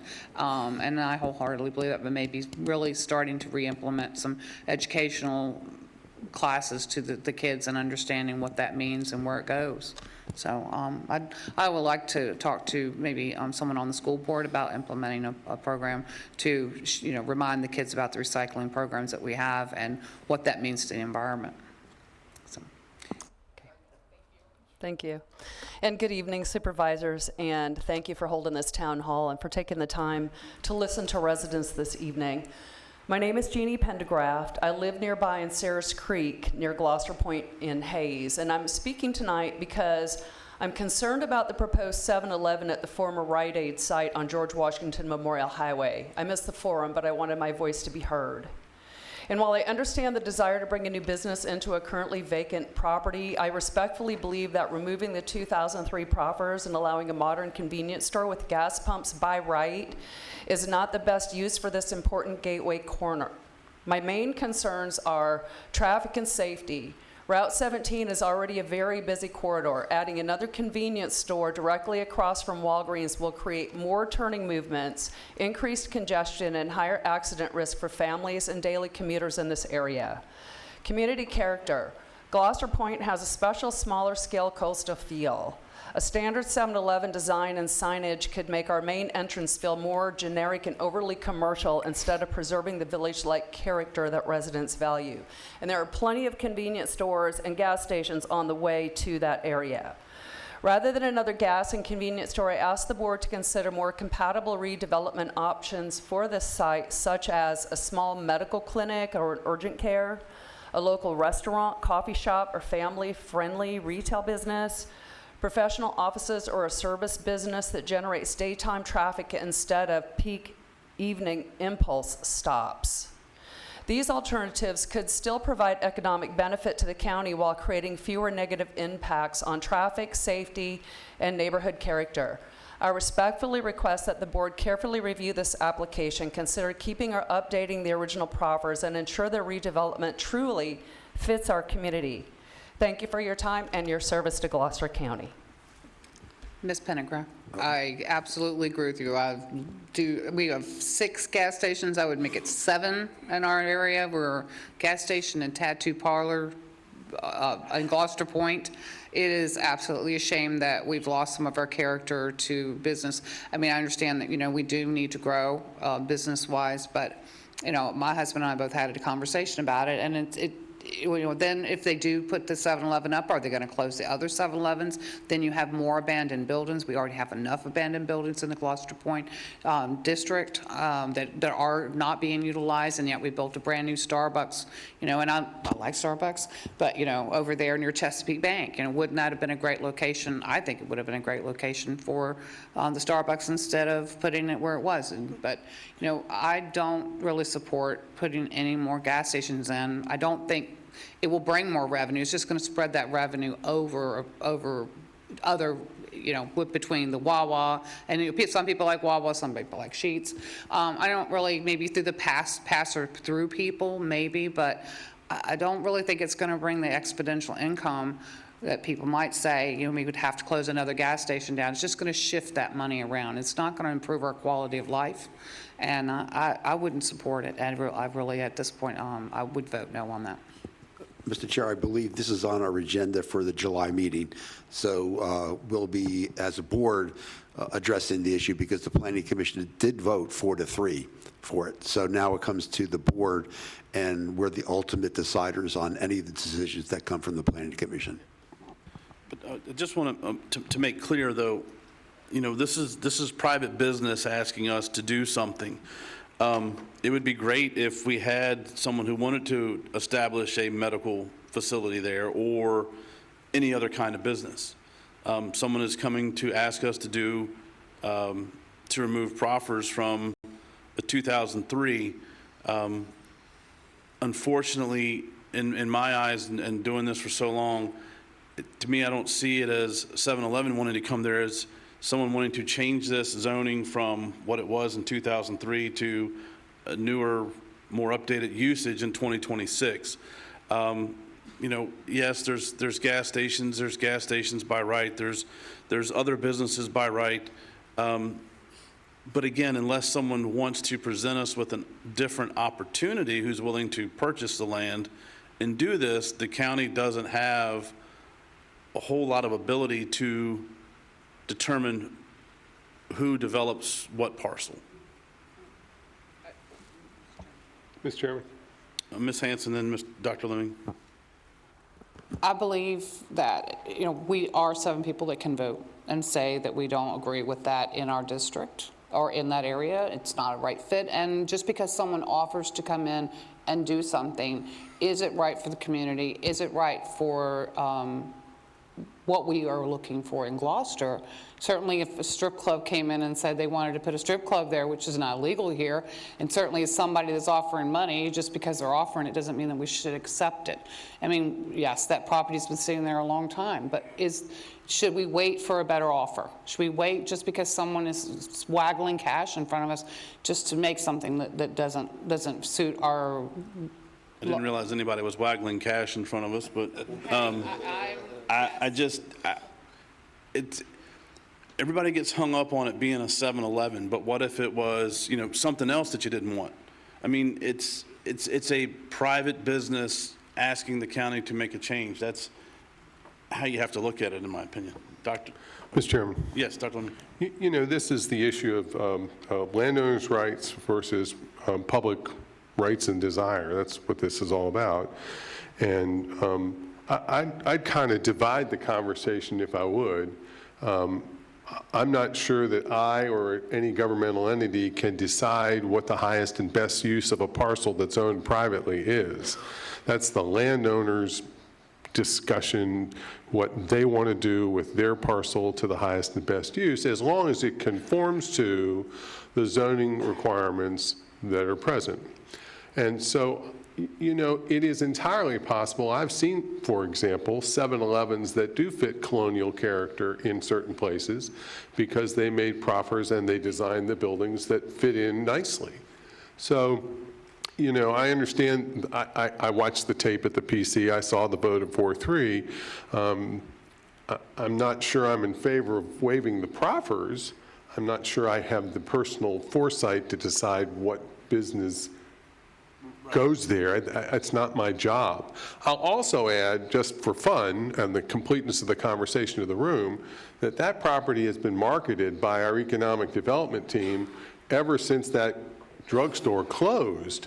And there's been no true interest in it for at least, I don't know, 4 or 5 years, you think? So now that the landowner has found an interested business, for us to just castigate the business on what it does is awfully business unfriendly, and I don't want to have anything to do with that. This is strictly a case of changing the proffers. That's all they want to do is change the proffers so it doesn't fit the footprint and the design of the existing building. That's what they're asking for, that the original developers offered. I don't like the idea of the 7-Eleven, but it's very difficult for us to say who can come in there or can't come in there when businesses being a capitalist society, that's what wants to come in. Unfortunately, nobody else has beaten the door down to come in there. I mean, if we could put another medical building or doctor's offices, we probably wouldn't have been able to put a Starbucks in there because of the with the drive-through, but everything else in there would have been too big. We couldn't have downsized. So, it's very specific on what we can put there because of the footprint of the building. I'd like to argue that there's a reason that Gloucester County has a comprehensive plan. And we make a comprehensive plan to plan for what our future of our county looks like. So we don't have too many grocery stores sitting on top of each other, or anything that we don't want in the community that down the road we find that it's not compatible with our way of life and our living. And that's why we have a comprehensive plan. And are we going to have 100 gas stations just because 100 people want to put 100 gas stations in Gloucester County? It's up to us to represent our community and say that we do or do not want these things and where we want them. And that's just my opinion on that.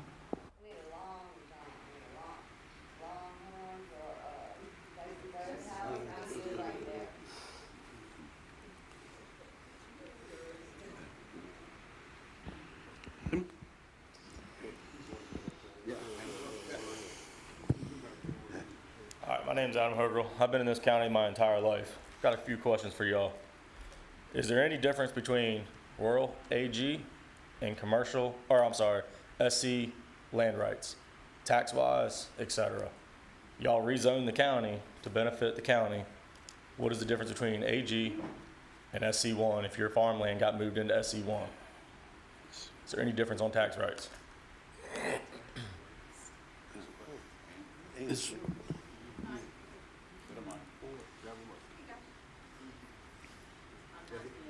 Turn that on. So I'm not in the tax office, but you can apply if you're in ag district. Actually, if you're in SC1, you could also apply for land use taxation. I got that. But there's, it's based on your assessment of what your property has been improved as. So there's really, again, I'm not the assessor, but it's my understanding it's based on what's on the property and how it's being used. So if your land was never built on, going back all the way down to early 1800s in y'all's books in the county, y'all rezoned it, made it SC1. Y'all didn't change the rules. Are you allowing other businesses that have AG that want to put a solar panel in, come back and rezone into commercial and not have to follow the same rules we have to follow? You won't let me go back to AG, but you'll let these other businesses take their land, subdivide a piece out, and make it commercial where they're making money now. The SC zoning occurred in 1998. The county did a countywide rezoning, and so it's been zoned that since 1998. You can apply for a rezoning, but as Mr. Hanson said, there's a comprehensive plan. It would have to be consistent with the comprehensive plan. The board did decide to allow solar facilities in certain zoning districts, SC1 and RC1, and the General Assembly just requires that we actually allow them in all residential districts. So, non-residential districts, sorry. So it sounds like it benefits one person, not the residents, and we're allowed to just get rid of farmland and price it out. My property has gone up over 100% every single year from where I started at, and it's still trees.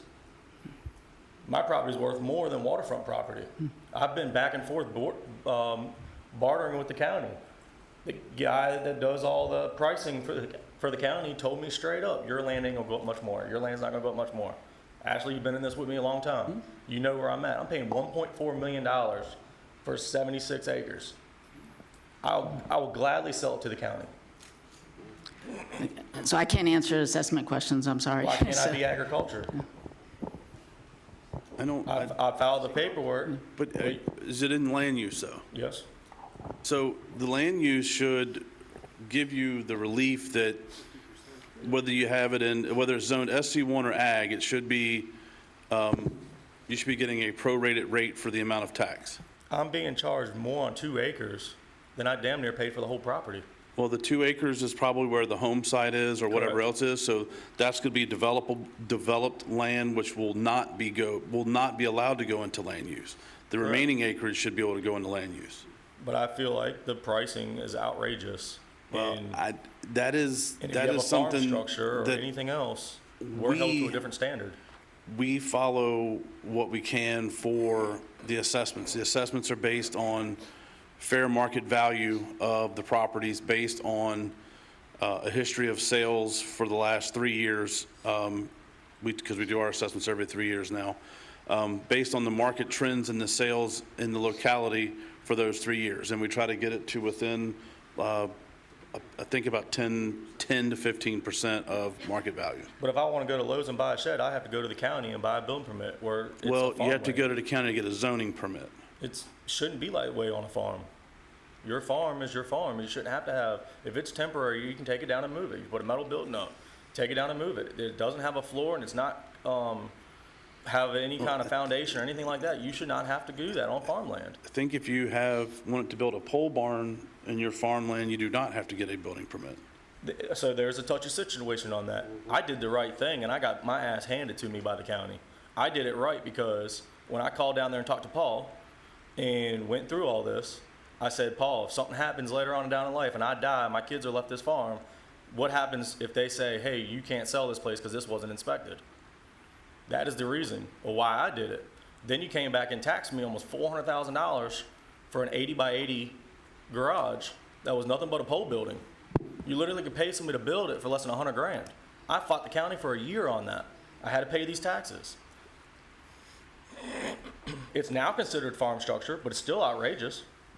A pole barn is one of the cheapest things to build. It's got a metal structure on the roof, and because I put shingles on it instead of a metal roof, I got taxed harder. Decided to put the walls on and put siding up instead of metal, I got taxed harder because I wanted to make it look nicer. That is not, you making it where the county, you're better off to do nothing with your land and let it look like a dump than you are to have nice stuff and make your county look nice. You're penalizing the people that are willing to make the county look nice and allowing the people that don't want to make it look nice, you're just letting them skate by and letting them not pay anything. Tell me I'm wrong. It has been through everything. I got email list after email list after email list. I've been fighting this. I asked if this is an assessment issue, right? I've went through everything with the county. I even went to the old courthouse and sat in there for hours, and they pretty much said, so you're pretty much saying you just paid too much taxes, and then wrote it off. Did you appeal to the Correct. BZA? Yes. And you had a hearing at the BZA? Correct. And the BZA did not agree with you? No. They wanted me to go get appraisals. They wanted me to go get everything. My appraisal came back. My appraisal was on my farmland, all my tractors, my backhoes, my skid steers, everything. Of course my appraisal is going to be high. What do? Y'all turn around the next year and put my tax bracket at what all my land is rated as. If I would have went and mowed down all 70 acres and said, hey, I want to put a solar panel up, or I want a boat yard to store boats for tax-free people, y'all would have changed my whole rights? That's not fair to me. I have timberland. That is what it is. It's all timber. Y'all should be thanking me for not cutting every tree down and telling Ryan Holmes to come put 2,000 houses up. My next question. Well, but let me. But in your location, just so you threw out a big number there, 76 acres. I think probably where you are, you probably have to have a 5-acre minimum lot size. And I'm not trying to besmirch anything. My lot size is 1 acre. No, but what I'm saying is if you were trying to develop it, you couldn't develop it at 76 acres at 10,000 square foot. Why? You just did my neighbor at 1 acre and they own like 30 they just bought. You just sold another lot. There's a bunch of lots that are subdivided that are still in these small acreage to build, and you're charging them on big land. Yeah, It's 1 acre is what they told me. They charged me 1 acre for my house, 1 acre for my farm structure. Right, but that's for assessment. But what I'm saying is if you went to develop 70 acres in the north end of the county in SC1, what's the minimum lot size? 2 acres on a public road. So it'd be 2 acres on a paved road. Public road. Public State road. road, yes. Right. So you wouldn't get a 2,000 home subdivision without water and sewer. Okay. Which will never happen back there, but anyhow. Correct. But I could also turn around and go to the county and say I want to make a barrel plot on the whole 76 acres minus the 2 acres of living. And then I'd be out of this whole deal. Gloucester County still has that right. And I brought that up to the meeting. You're penalizing the people, the good people that want to have land and keep their farmland, and keep the land for the generations. This is why the young generation is so quick to sell land when somebody dies. because they can't afford the taxes. I give the county almost $10,000 every 6 months in taxes. I'm a resident. I'm not no rich person. I work at the shipyard. You want to know where I work? There you go. Moving on from this. What is the expected life of this landfill we have left?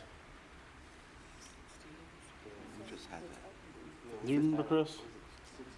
I think it's 50 years? I don't have the number anymore, but it's still at whatever the existing was, even though they've done a little bit of expansion. So I think we've got at least another 20, I think it's like 2050 or 2055 is when it's what's built. Yeah. So now you're going to add another 1,000 houses in front of Lowe's and another 150 houses, 200 behind Damon's. Who knows what other subdivisions are going to come down the road? Or a solar panel farm says, hey, we're no longer doing this. They want to bulldoze all their crap down and want to have somewhere to dump it. You're going to let them take it to the landfill. You got new growth that you're wanting to bring to the county. How long is this dump actually going to be there as a landfill? You're saying 25 years now. What happens if we cut that back to 15? What happens if we cut it back to 12? Next thing you know, you got 9, 10 years in it. Where do we go after this? Where are your kids going to take their trash to? Are we going to pay like Newport News? Now you're putting another cost on people. You're taxing them for more stuff. You're charging more people. People are already complaining about $5 increase on water bill. So where are y'all going in the future with landfills? You're letting all these counties dump and all these people out of our area dump in our landfill. You can't go to York County right now and just go dump your stuff. They want to know your address. We let all kinds of people come in ours and take advantage of what we paid for. Yeah, they do. Waste Management does offer stickers for the Gloucester County residents. They do enforce it every once in a while, and they do offer to give you the stickers at times. But to answer your question is, when the landfill fills, I believe at our meeting that we had, Waste Management, that they said they were going to come back. I don't know when they were here last. They said they were going to come back and provide us information, which they have yet to do. But we would then turn our landfill would be more or less a transfer station. We would keep our utility or convenience centers. That trash would go back up to our landfill, where it would be a transfer station to be transferred out to one of their other facilities. And the landfill, that's where it's currently permitted. They've got the ability to increase the size of the landfill with more permits. Yes. And I'm cool with that, and I agree we should increase. But what I'm getting at is if you keep on adding more to this place, and next thing you know, we're Newport News size or bigger, it's going to fill up faster. So you already are talking about people not recycling. With where we are at in our landfill and the services that Waste Management provides, we are first on that pecking order. So if they start seeing more trash coming into Gloucester County, they would more than likely reduce the outside trash that's allowed in to make sure we have the expectancy that we're told we're going to have. Next, all these parks we have in the county. All the what? All these parks we have in the county. All right, we have all this land. It's always on Facebook. We need more stuff for the kids. Page Middle School is just sitting there right now. I've made comments before about it. The county has the opportunity to turn that into a really nice sports complex. Y'all spent a ton of money maintaining these fields. Don't get me wrong. I'm all for the kids having sports. I'm all for having some of these things. But the county has an opportunity. Yes, it would cost, but I guarantee you wouldn't have no complaining out of taxpayers if there was a really nice facility made. All this other land that money was thrown into, there's a couple parks we got in the county that more money was thrown into that land to redo it for a soccer field than it was ever intended to be worth. Woodville Park, that is a prime swampland. You've been made more money as a county person keeping it in wildlife conservation than you would have been putting all the money into it, seeding it, putting dirt, and all that. That land's useless. But anyhow, you can make a solar panel farm out of it, you can turn it into wildlife, you can do whatever you want for the county. Why are we not taking advantage of that? Why is the county not stepping up and saying, we'll fork the money, this is what it's gonna cost the county, this is what it's gonna cost the residents to have this big facility. Y'all can have a shop at the bottom, y'all can have all these restaurants. I guarantee if you went to all these fast food chains, Chick-fil-A, Subway, McDonald's, Wendy's, all these people would jump in and say, I want to rent a spot. You have a whole parking lot at this place that you can have food trucks. Y'all can charge the food vendors to have a permit to sell stuff. I guarantee you more people will be willing to have this sports complex than you are having all these parks that are run down that cost us a crap load of money to maintain, how much money we spending on wear and tear on equipment, county vehicles, maintaining it, insurance on these places, and everything else, where you're not coming back and making money. So use this to your advantage. So the Page Middle School site, we've had marketed for years. I believe we're in the process of setting up a committee to study just the fact of putting a rec center, for lack of a better term, there. And I believe our deputy county administrator is in the process of applying for a grant that will do, and it's zero match grant, that can do a master study for just that process for that piece of property. Yeah, we're So doing a feasibility. those things are in progress, but you know, you're looking at something that's probably going to have a price tag of $80 to $100 million to do it right for this size community. But things are in process to look at that. Mr. Chairman? Yes. So I agree with almost everything you said on the last topic. I'm not sure I think Woodville's a waste, but you and I can agree to disagree about that. We'll just let that go. This board, actually before this board was constituted in November, we had a meeting of the minds retreat, whatever you want to call it. And this topic was one of the issues that got raised in November. And the general concept that was talked about loosely in November was Page as a gem that's not being utilized. And the vision was maybe a public-private partnership, which would create a sports complex, community center there. And it really didn't go much farther. And we had some discussions about maybe having tiering so that people who are financially distressed could use it, as well as other people who weren't financially stressed, so that all the citizens could have access. And it really didn't get any more traction. And then we got into budget, and the budget for us is just all consumptive. At the recent EDA meeting, the EDA asked and voted that they couldn't find a use for the Page site, and the EDA asked if we couldn't create a committee, task force, working group, whatever you want to call it. And the EDA voted that if the Board of Supervisors would agree, that we would constitute this committee. So I came back to the board 2 meetings ago, I think, and the board, I don't believe there was a vote, I think it was a consensus that the Board of Supervisors now agrees to work with the EDA to develop a plan for the Page site. Planning and zoning, Anducci Ortez was kind enough to give us some old data about the site. The site is, I think, 27 acres, give or take. I think I'm right, by the way. That's a little small, just for you to know that.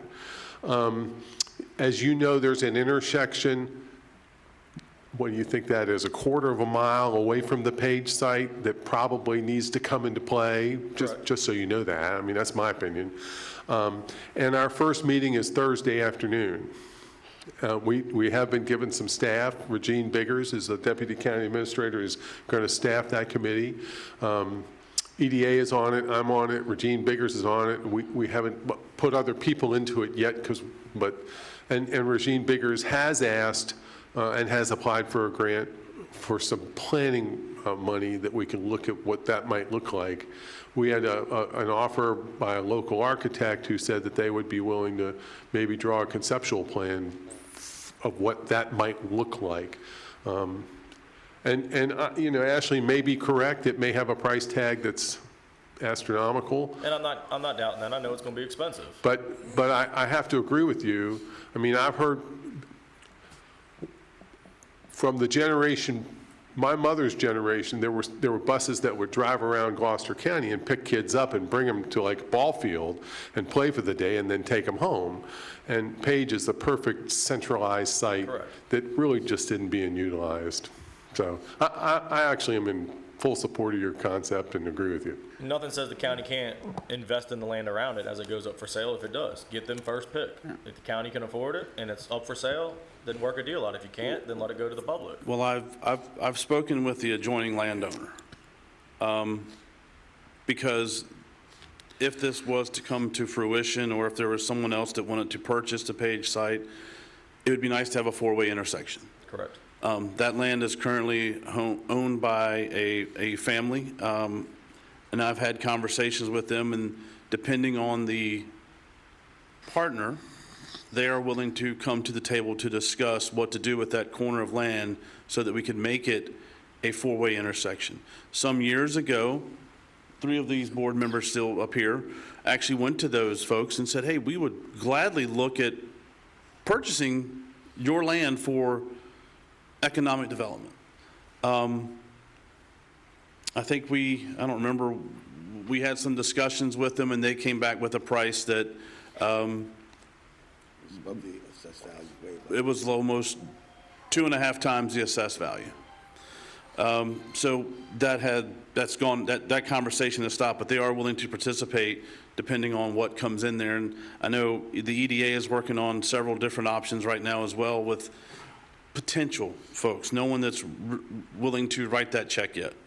But, you know, there's those things. And with that, if someone was to want to come there in actuality for true economic development, the board or the county would be looking at more or less giving that land away to get them to invest, because that's what every other locality does. Which is a bad thing, because say that land's worth $1 million, you give it away to somebody, say he bellies up after he builds it within the first year or two, he decides to sell it, y'all lost out. But you can negotiate that in such a way when that occurs that you're going to get. So we have a company up at the Middle Peninsula Regional Airport that got incentives. They did not fulfill their end of it. They had to write the Middle Peninsula Regional Airport a check because they did not live up to their end of the bargain. So you can negotiate what's going to be in that. If he goes belly up in a year, he's still going to be on the hook, whoever it is. But that's something that gets negotiated out through the EDA with that property in such a case.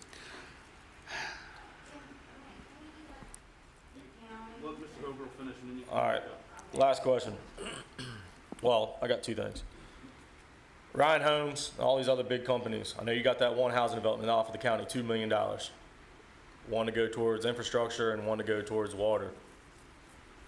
That was in the paper a while back. Are these subdivision companies having to pay all the fees and everything that the same Joe Blow is having to pay?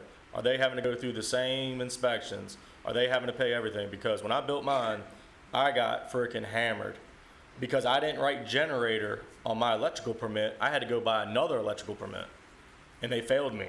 This is what the county did to the residents, and when I argued it, I got pretty much told, we're not passing anything until you pay it.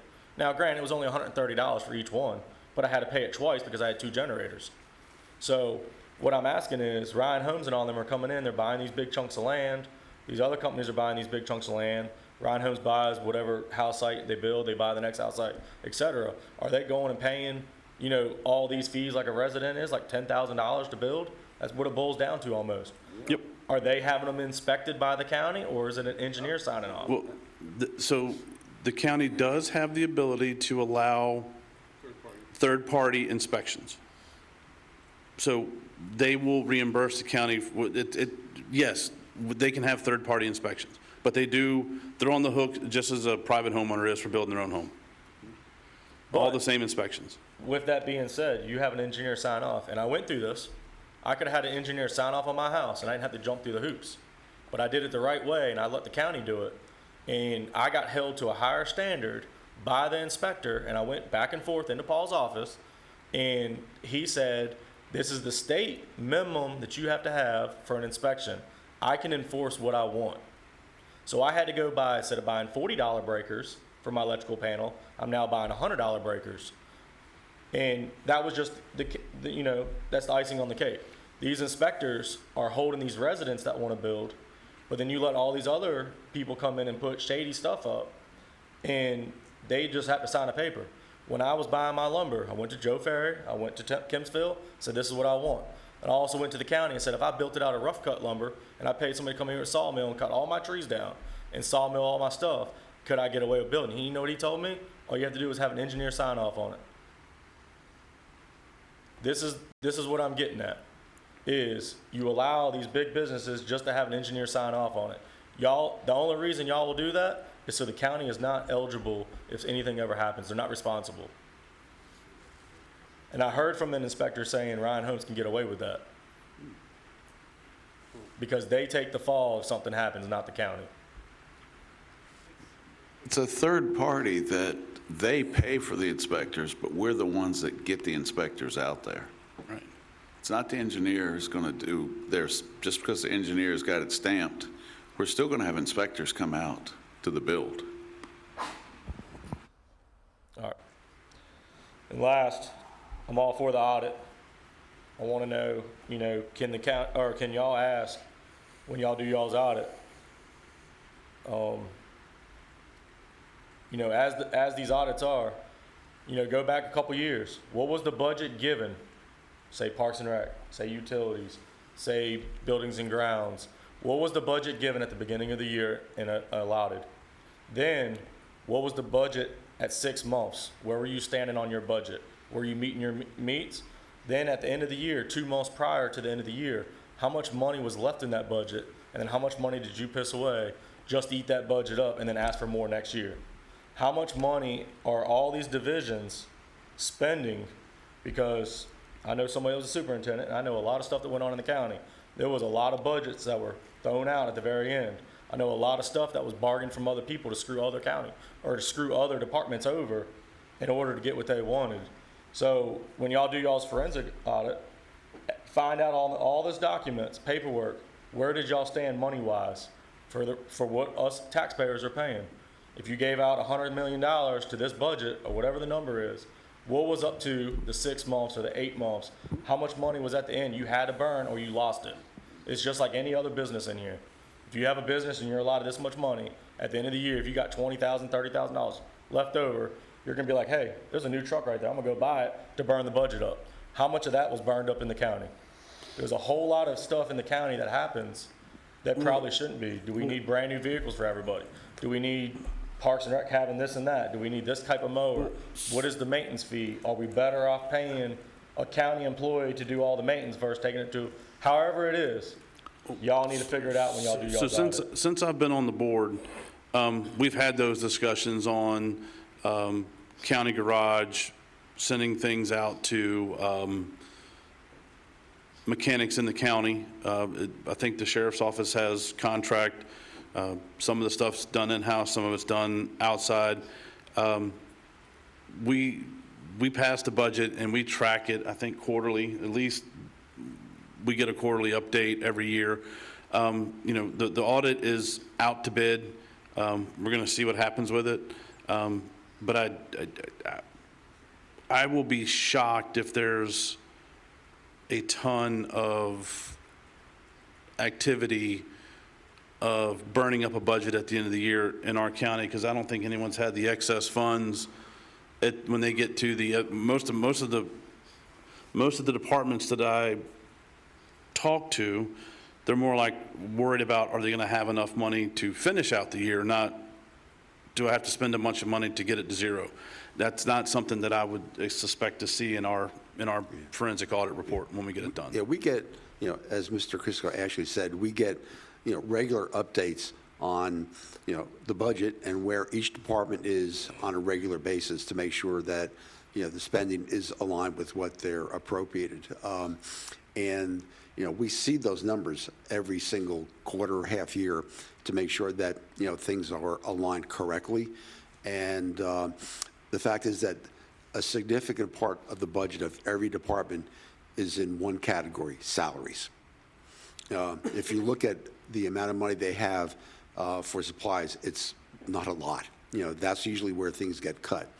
But the majority of the budget of all these departments is salaries and fringe benefits. All right.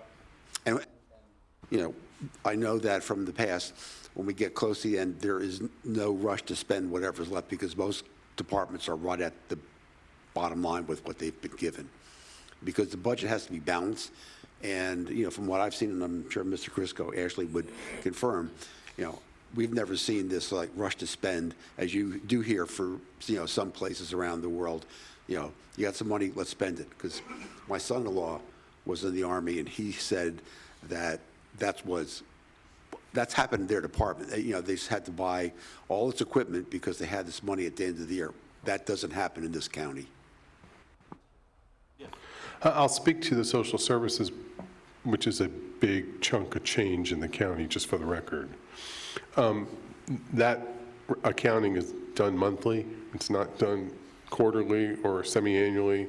The Social Services Board's budget is reviewed, what they're appropriated, what's spent, what's remaining on a monthly basis, and that's also true for the EDA Board. What's appropriated, what's budgeted, what's spent, what's left on a monthly basis. And at least on those two entities, there's nothing left at the end. The EDA may make a little bit of money, I'll just say that. But the Social Services Board, if they have any money left over, by the way, typically it's not spent out. They ask for it to be carried over into the next year's budget, and that'll happen occasionally. But I'm like my colleagues, I don't anticipate a forensic audit to show massive spending in the last 2 months because it hadn't been there to spend.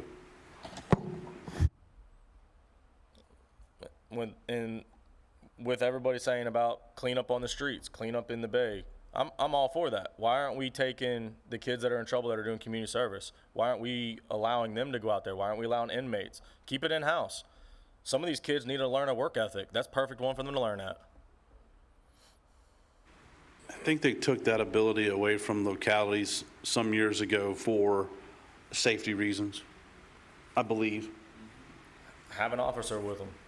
No, I don't think it matters if they have an officer with them. I think it's not allowed per state code.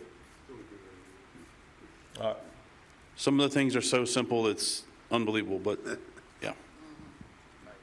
My suggestion was for like your, I was talking about at the, for the old pages and old transportation. Is there a way, like, I believe in the community needs to come together and everybody needs to work together, that if we raise the money and it went in a thing, but it'd be like how like your historical property, it stays historical, you can't develop it, where it would stay, it would always be the county's land for the community. Can't we like do fundraisers? Because I think if the community, everyone knew that that money was gonna go to that land and it was gonna be for the sports center or something to better the community, but it had to always stay community property. You know, you couldn't sell it to 7-Eleven or sell anywhere. It'd be like historical land where it's labeled historical. Could we do that? I don't think there's such a thing as a recreational conservation agreement. It's a great idea. I mean, just so you know that. Within the state code, I don't think that concept exists. I do think that, I may be mistaken, I don't think anybody up here wants to sell that land at all. Well, it should have been a vocation. I mean, to me, I thought y'all should have made it a VOTEC because you already had the auto mechanics. You already have the water and electric to it because there used to be a school there. You could have had York County, would have come over because they'd rather send their kids to Gloucester than the Newport News. You would have had West Point, King and Queen, King William, Middlesex, Matthews, and probably some up in Essex, and that would have been money. Ms. Witt, we are working, do a working group for a CTE program here in Gloucester County. Actually, we had that meeting the other day. We've actually invited Rob Whitman to come and take a tour of our current CTE programs and potential sites for maybe a regional center, because we think that we are a great location to be able to draw other entities once we get it moving in the direction that we need it to for our community and our students. And yeah, that is certainly something we're working on very hard. We got a great feedback from the community, and the support that we received in that survey was very surprising, not to me, because our community loves our kids, but just the number of people that actually responded to that survey was more than I had hoped for, in a positive way of helping develop the CTE program for our students and for potentially our surrounding areas. That'd So. be the best spot. Well, we're going to keep you up to date. You have everything there. Yes, ma'am. Just saying.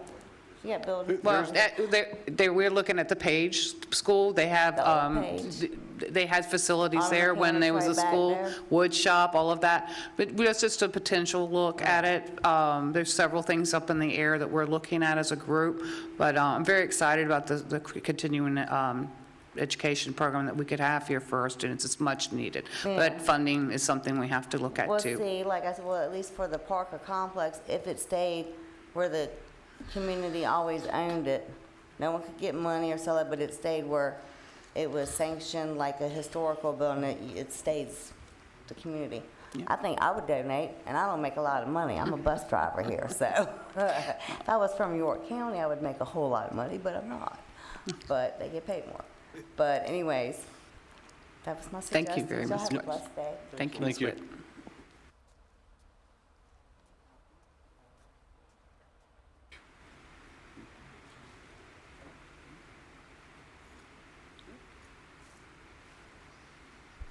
Good evening.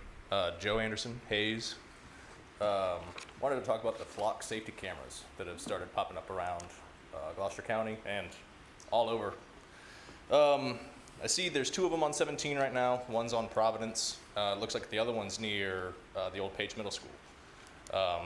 They, I think, are contracted through the Sheriff's Department, and basically it's an automatic license plate reader, scans the cars as they drive by.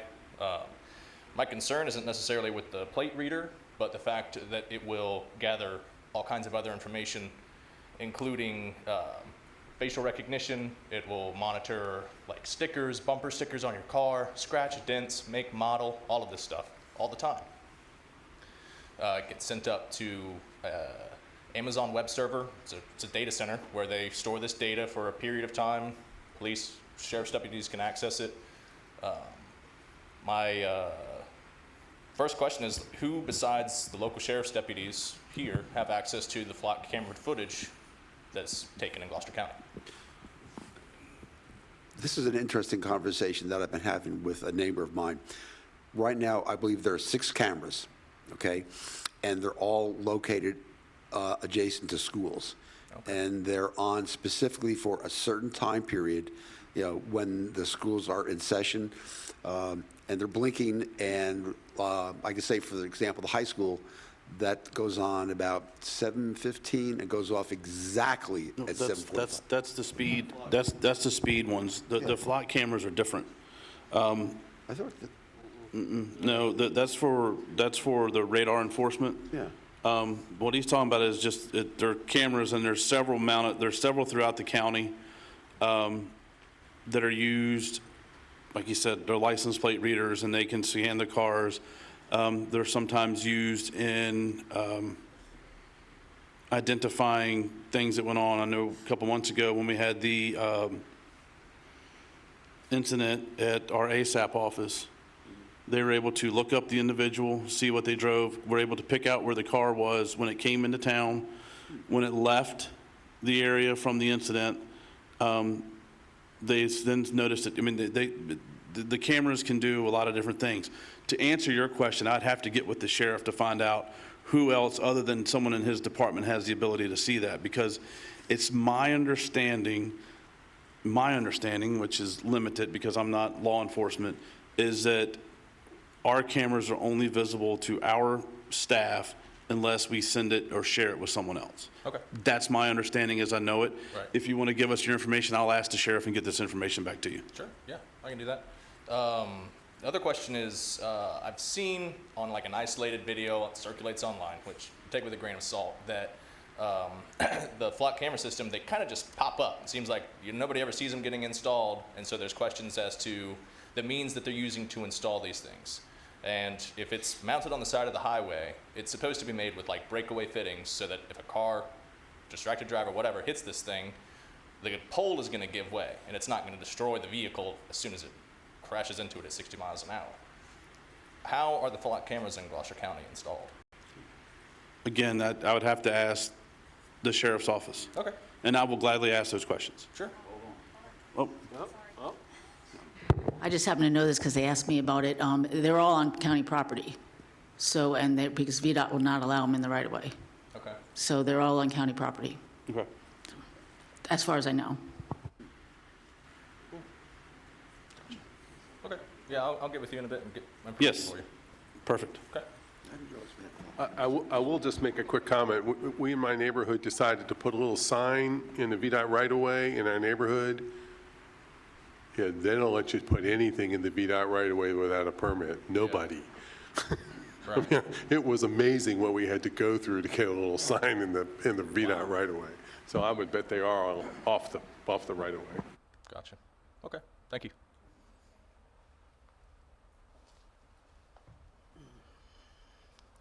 Hello, my name is Jeremy Ertel.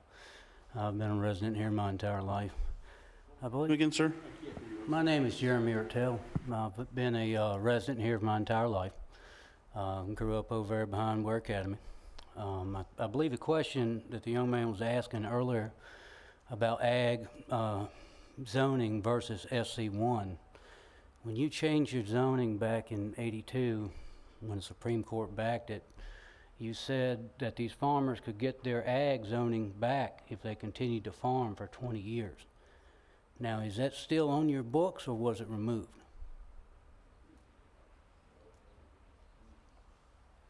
So we adopted zoning in '84.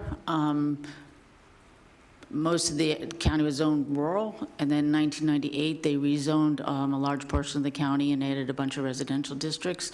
I'm not familiar with what you're talking about. So I came in 2000, the zoning was already in place that we have now. So, When I purchased it in '17, that was available at that time. And I can't find it anymore. But you used to be able to go before the board, and if your property was still in agriculture, and has been for quite some time, you could get your ag zoning back. I believe that's the question he's asking. But as far as the block cameras go, I believe that's a deprivation of rights. That you do not face your accuser. You're accused by an out-of-state entity. Your mail, your money goes to another entity and goes into a mailbox in another state. And then they pay you, is the way I believe it works. So I am not in favor of the flock cameras for one bit. So the flock camera and then the speed cameras and the red light cameras on the school buses are all three different separate items. The speed cameras and the school bus cameras, yes, they have entities that provide us that infrastructure, and part of what they do is they pay themselves back and then send the money to the county for the excess. The other county that did that put theirs on the interstate, and they were getting money from every person outside their county. Mm-hmm. You're attempting to gain money from your own citizens by putting it in front of all your schools. I know that we are broke as a church mouse, okay? And when that time comes, if you're fat and you can't keep the fork out of your mouth, you gotta stop spending, and I know it hurts. I've been there, I ate rice and beans, and I would take my truck and stump grinder to Williamsburg, I would kick the motorcycle out the back and drive it home, because I could not afford to spend anymore. It just won't there. And so as a county, when we make decisions, there are a lot of things we'd love to do. There's a lot of things that sound good, look good, sounds like a good plan. But if the money is not there, you know, you don't put bushes out in front of your house when the roof's leaking. If your water system is gone to straight done or needs help, all the beautiful things, lovely things that you like to do, you've got to fix the roof first. Fix the hole and quit the spending. And I know that you've got a bunch of stuff that you want to do, good plans, but if you don't plug the hole, you're never gonna come up. The boat's gonna keep going down. Well, and for the red light camera and the speed zone cameras, you do have the ability to go to court for those tickets. That's very nice of you. You have to request to see the judge. You're not told to go to the judge. You have to request But to it's- see the judge. That's not a ticket like you get from the state trooper, because I've gotten plenty of them. Right, but I it's, got it's, 4 it's, pages. but it's all explained on one of those, because I've had to help someone deal with that. But you can actually request a court date, and instead of them giving you one, you just request it. I mean, it's a another little step, but you do have a chance to take that up in the court of law. Yes, it's subterfuge. Thank you.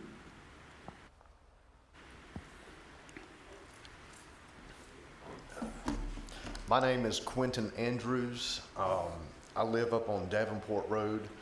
I am the creator and owner of The Giving Box. I'm not sure if any of you are familiar with that. No problem if you're not. No big deal. I want to propose solutions by bringing $1 million micro plant that will capture and abate plastic waste. I've already worked out the vast majority of the logistics. I'm looking into USDA grants, the REAP grants. I'm looking into getting things patented. The entire footprint of the plant would be on less than 1 acre. You would not foot a dime. And if the pilot plant works at least as half as good as I believe it will through my research and my data, by the end of the first year, the plant will be making revenue. We will be buying plastic.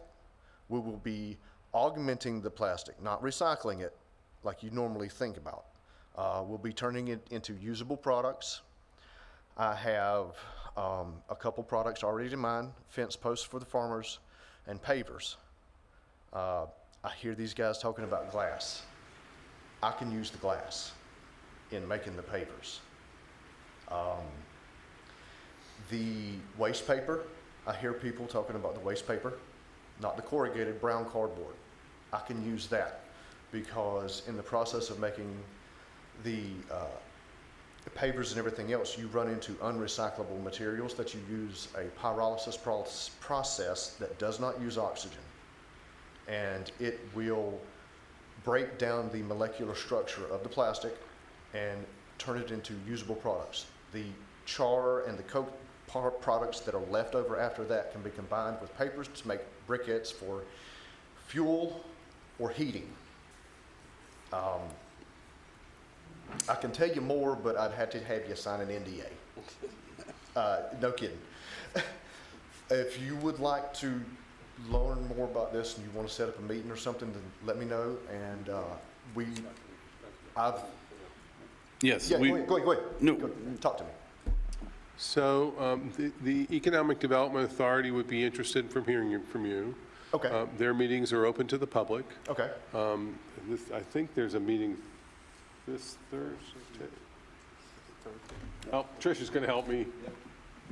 Next Tuesday morning at 8:30. Next Tuesday morning at 8:30. In the County Building 2, second floor, environmental conference room. I'm going to have to write that down. If you don't mind, you can give me your contact information at the end of the meeting, and I'll have you email you. Yes, definitely. And the EDA meeting can be fairly rigid, but it's usually pretty not. By that I mean there's always a public comment period, and technically people are limited to 3 minutes, but I want to be honest with you, most of the time, if people have an idea, they want to sit there and chit-chat and talk, we let them chit-chat and talk. Right. Because there's a lot of brainstorming that goes on in the EDA. Yeah. They actually have a couple of parcels of land that might meet your needs and might be interested in meeting with you. Any of it zoned for light industrial? Yeah. I believe those are zone light industrial, Ms. Ann. So. Hot sauce. And they're located in Gloucester County. Even better. So, yeah. Yeah, If you'll give Trish your information, we'd be glad to have you. I'll be there. Awesome. Usually, but I think we usually have probably 6 or 8 members of the board show up. Okay. Again, it's not horribly formal. And just, to kind of give you an idea, I'm not strictly focusing on plastic and the waste paper. Some people call me the Davenport Road mad scientist, and I've got 6 modules total that would be on a campus less than 3 acres, that would handle paper, plastic, glass, wood, metal, tires. I've even got a module in the works that we could put by the hospital to take care of hazardous waste. Emissions, negligent, almost zero. You convert everything back into energy to feed itself. Businesses will be buying their waste. 10 to 15 years, we might even be eating up the landfill. So, but like I said, if I tell you more, I'll have to make you sign an NDA. Yes. Yes. All right, cool beans. We'll set up a meeting. Thank you Sounds very good. much. Yep, thank you. Tricia, your information. Yes. Please. Thank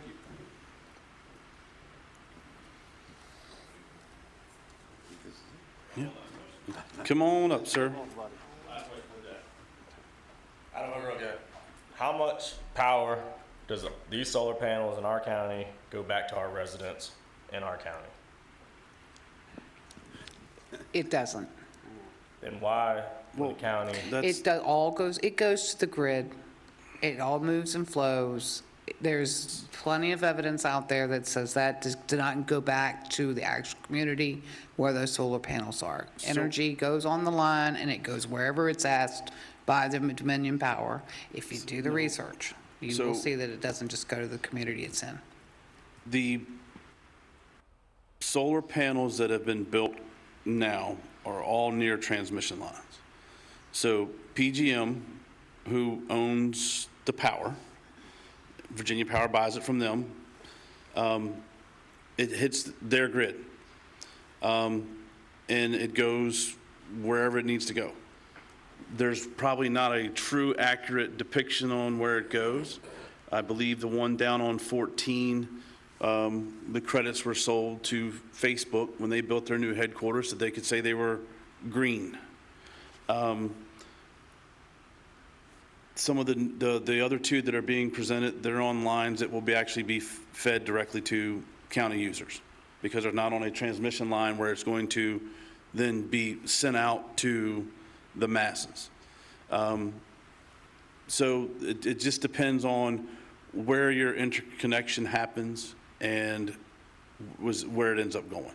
But as the county is allowing these people and allowing you to mow down all your trees or cut your farmland out, wouldn't the county rather see and work a deal out with the company, Dominion, that will allow you to put your solar panels in, but that land needs to come back? Don't know it's Dominion yet. That's the problem. When a solar farm goes in, it's a private company putting in a solar farm. Then why don't we shut it down until it actually helps the residents? Why, if it's so good, solar panels are so great, I respect your feelings on them, but why isn't the county taking advantage and putting it into the county's use to cut back on the county pricing of what they're paying? And the county doesn't have a pricing system. It's market driven. And I mean, we get an email a week from Dominion Energy. And they have all these different rate cycles, and they have to go through the State Corporation Commission. And if you look at your power bill, you have transmission, generation, fuel charges, and then you have this whole another little section of riders, and it's like $3 for this, $4. So you have the ability to take out generation, but those riders, you can't get rid of. correct. But if the solar panels are so good and they produce so much, why isn't the county taking advantage of this? Why aren't we lining the schools up to put that power back in the school and working a deal out with Dominion?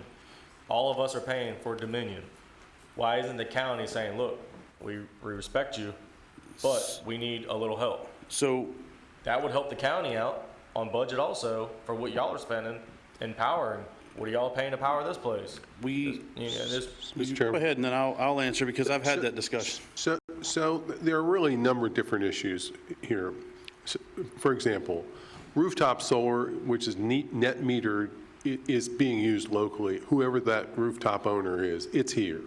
I understand that hypothetically, because they backfeed it through the meter on Ferry Creek Avenue, that it could be used in New York City, but that's nonsense. There's no transmission line. Then there are the solar farms, like, let's just name Carver's Creek for a moment, which really are hooked to the PGM grid. That stuff is gone. That electricity is gone.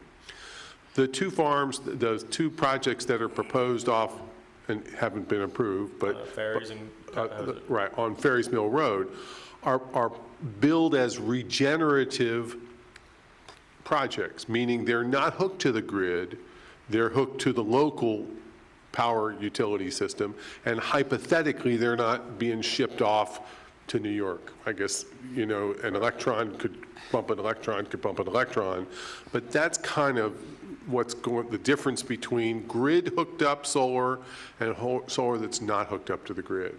You raise an excellent question, by the way, and that is on all our schools' flat roofs and all the counties' flat roofs, why don't we have Dominion Power put solar panels and net meter all of our schools' facilities and our county facilities? It's a great question. And we've been in touch with Dominion about that very conversation, by the way. We don't have a used landfill, but there are localities that have capped their landfills. Well, that's true, we do have one. They came to us and we told them no. Okay, well, I'm just saying, there are great ideas on how to reduce costs, which in turn reduce taxes, which save everybody money. And certainly, the school's electric bills are probably pretty daggone high, you know? Correct. I agree. If you had, what y'all are saying that they produce, over these years, y'all are saying the solar panels produce this. I know people that have solar panels. I read their bills and I read my bill. I know what my house is, I know what my shop is, and I know what theirs is. And they do work to certain things. You got 110, you got LEDs, yeah, you're gonna get a cheaper bill. But wintertime, their bills are always higher, are always high. It's just, it is what it is. But if you're willing to say these are what they are and y'all can prove it, why is the county not taking advantage of the high school, for example? They got that whole student parking lot that you can put solar panels rooftop. You got the whole top of the school. If you cut your power bill 25% every year, what does that money go to? Now you can afford to have more shop classes for kids, not just a computer program. You can have more money to all these other shops, teaching these kids finances and everything else. Then you got more money to pay your teachers, your county employees. If you're not able to fork out the money to have good work ethic and county employees, you now have more money in the budget. Certain people are complaining about the water. I'm not on it, I'm on well. That's why I left the point. I don't have to deal with that. But the people that are and that are stuck, this can be helping out the residents in the county by cutting back. I understand different budgets, I understand how the government stuff works, but there's numbers that can be moved and different things that can be done. The money saved could fork something else out. Your big sports complex, maybe your power bill would be 25% less than that. Now your money's going somewhere else. You gotta make the money work for you, not just give it out. All right, so let me back up here because several years ago I was pretty big doing some solar stuff, and I had a company that was willing to come in and look at it. So they went to our GIS stuff and pictometry and looked at all the roofs of the schools and said, yeah, we can definitely do this, but there's an upfront cost. The reduction was going to be pretty significant. The problem is with a lot of our rooftops here for our schools is there's HVAC up there. Can't put solar panels over top of the HVAC. So that eliminated quite a bit of the rooftop areas that we had because it has to have proper venting. There are companies that will come in and, I mean, you could put it, to me, I don't think they should allow well, not that they should allow, but people should be putting solar panels over parking lots. I mean, that's perfect prime location. But if you have a rooftop HVAC, that really cuts it back. The best building that the schools had that could have benefited from solar, and I probably could have powered the new bus garage and probably one other elementary school or one other school with just putting solar panels on the transportation facility that was built. It has adequate roof. There's no HVAC up there. There's just some ventilation pipes. It would have been fabulous. Had Dominion talk to the schools a little bit about it, because I was talking with Dr. Clemens before he left. He was really wanting to look into this. All the benefits are gone. Look at all the county buildings. The county buildings that are paying, you're paying But, for all these but county the buildings. Same benefit, thing. the benefit for a large-scale development like that that's on buildings, there was a tax credit that came with it that helped offset the installation.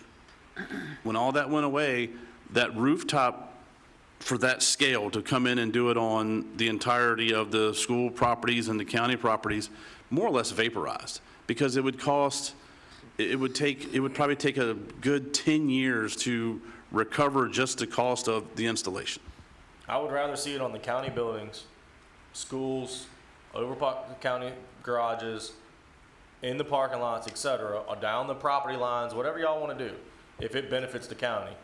Now, here's where I throw the wrench in is, say 15 years you go down the road and we are like, hey, hold on, we were wrong on all this data. We no longer can use this land. We now allowed hundreds of acres to be mowed down that was either farming or timber, or we find out, you know, that we made a bad call. I mean, it happens. We're humans. We make mistakes. We think it's great now, but maybe we don't have our technology where exactly where we think we need to be. But if you mow all this land down, all these trees down, you hurt these creeks or whatever, and then you say, hey, we changed our mind, you can't throw this in this landfill. What are all these landowners going to do with this land?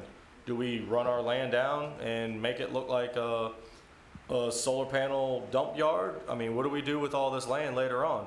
Before the county okays this stuff, you know, who's on the hook for all this stuff if the power company comes back and says, hey man, we're done, 10 years, we're done. Sorry about your luck, all this land's here, that's all your problem now.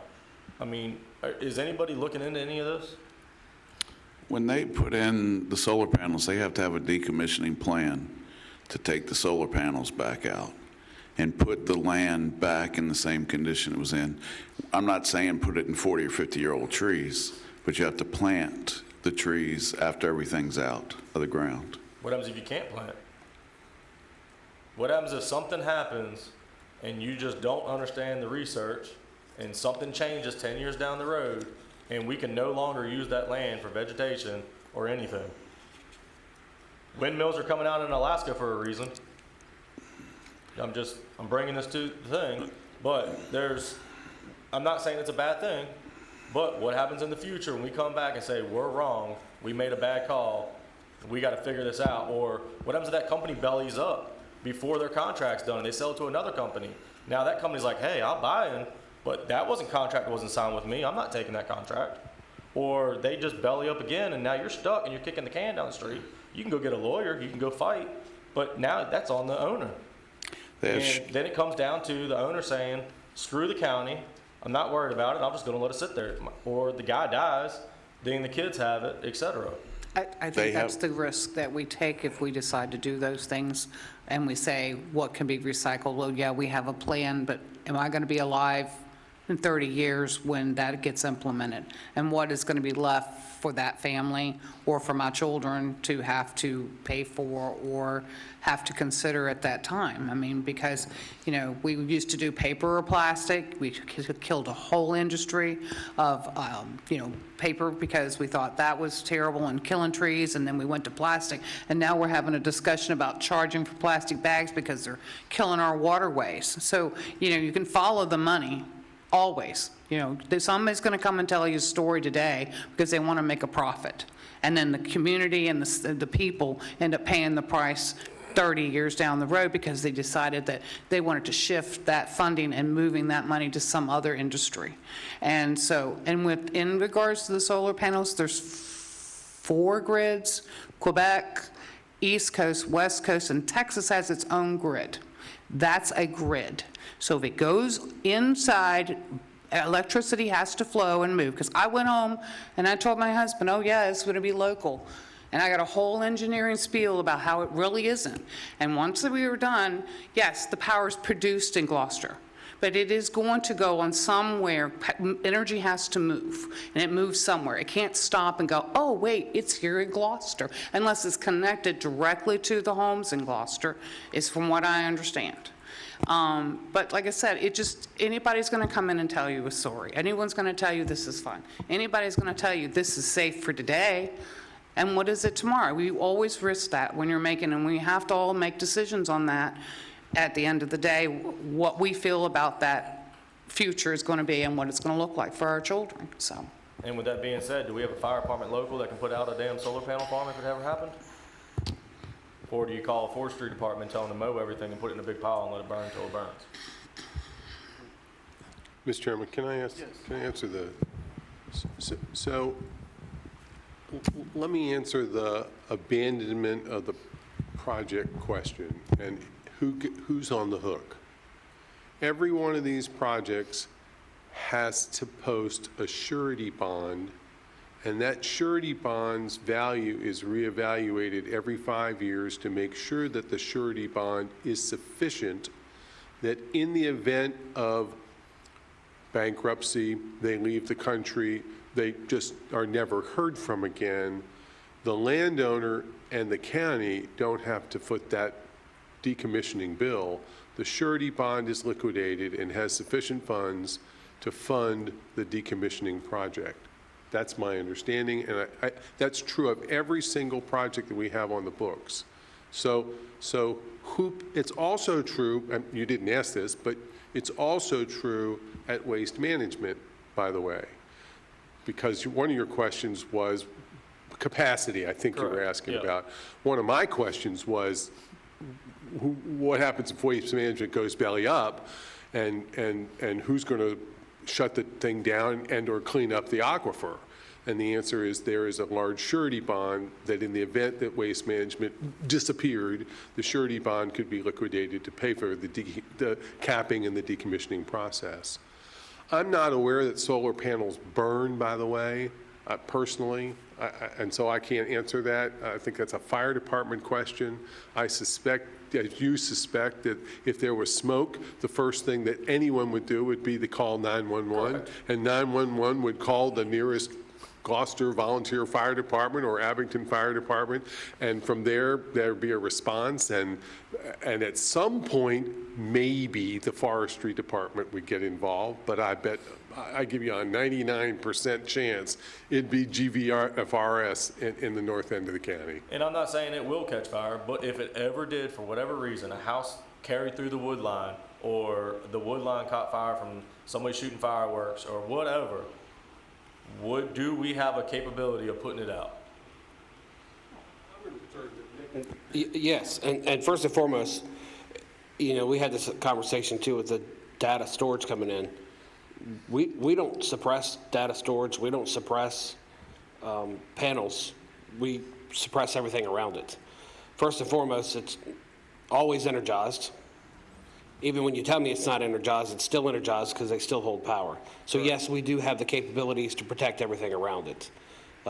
It in and of itself will eventually burn out. The question is, we don't know how long it takes. But we do have the means to be able to protect everything around it and be able to put it out in a timely manner. Did you get that? I get where you're getting at, yeah.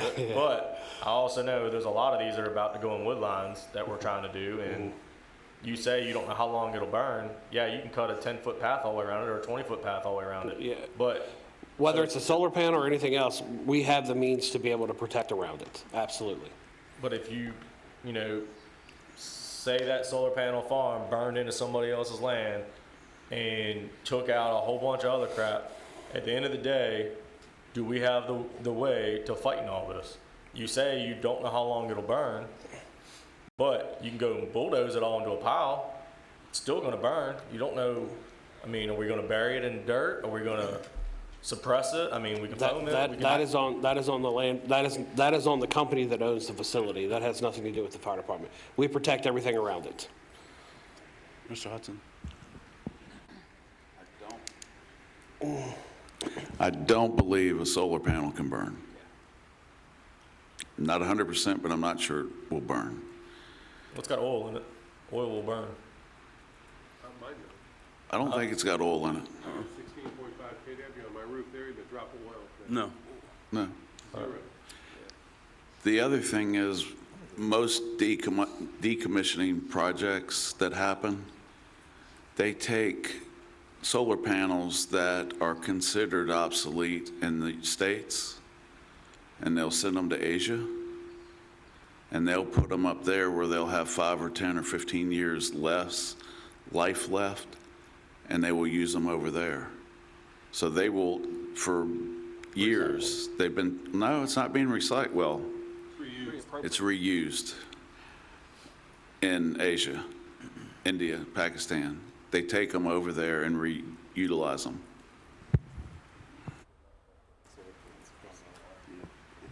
So just kind of. Because as of right now, there's not a cost-effective way to recycle. I just blew it. Well, hopefully, like the glass part, like they said, you can recycle that later on in the future, but metal is what it is, and the rest of it, you know, cable is what it is. You can have to have recycle some somebody of it, that but- wants to do it at that time. Maybe there's not, be somebody that wants to, maybe there is, you know. Maybe there's resources that you can. We sent a lot of plastic over to India that's ended up being in garbage waste because we sold it to them in the promise that they would sell it back to us. And that promise never happened to them. So there's a lot of variables in that and a lot to think about. Yeah. So I actually just Googled, it said, can solar panels burn? So it said yes, but they're extremely rare. And usually it said less than 1% of all solar systems ever experience a fire. When they do occur, they almost never are caused by the solar panel themselves. And said they're typically stem from poor installation, faulty wiring, or defective electrical components. Yeah, so. Well, So it would be then classified as an electrical fire. yeah, yeah, that's what it sounds like. Yeah, it's not, yes, they do catch fire, because we had some in the county catch fire years ago, and they were swiftly removed off the roof of the Cannon building, and they were not put back up. So they do catch fire. They can be put out. It's not like a battery storage facility with lithium batteries. They are able to be put out with whatever the Suppression system. yeah. So with these solar panels moving forward, what does the county gain by letting these businesses or owners have solar panels on their land? First, what does the county gain if There's a you grow? difference. Because if you're putting it on your rooftop, the I'm talking about county. land, like- So just on land, there is some increased valuation to that land. And that's where we would gain the benefit, would be an increased valuation to the land because it has a solar facility based on it. But are you running it as if it was a business? Because they're getting paid as if it's a business. Yeah. It gets assessed as a commercial property, and also if they're leased, the property owner gets the increased income from the leasing. So you would pay just as if you were a business, regular business running, that your land would be so-and-so per whatever. Okay. Yep, that is correct. Mr. Chairman? Yes. Do I recall that the buffer zone around the two proposed projects on Ferry's Mill were 75 feet each? Yes, and we have the fire department review the site plans, and so they provided comments about like the access and the having, access around the facility. Right, I just want to make, to answer you, I think he said he thought the buffer was 10 to 15 feet, and the plans I saw were 75. Everything okay back here? I don't know.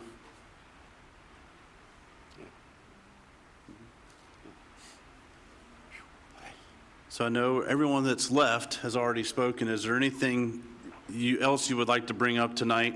And I know there's some topics that we didn't really address tonight that we had put on here. And we can discuss that at another meeting. But I think it was beneficial to have the open dialogue that we typically don't get to do. Sure. Okay. Yes. So is there anything else from any of the board members, since our 4 remaining citizens have opted not to come back forward? So with that, I will entertain a motion for adjournment. We have a motion, we have a second. All in favor, please signify by saying aye. Aye. Thank you very much.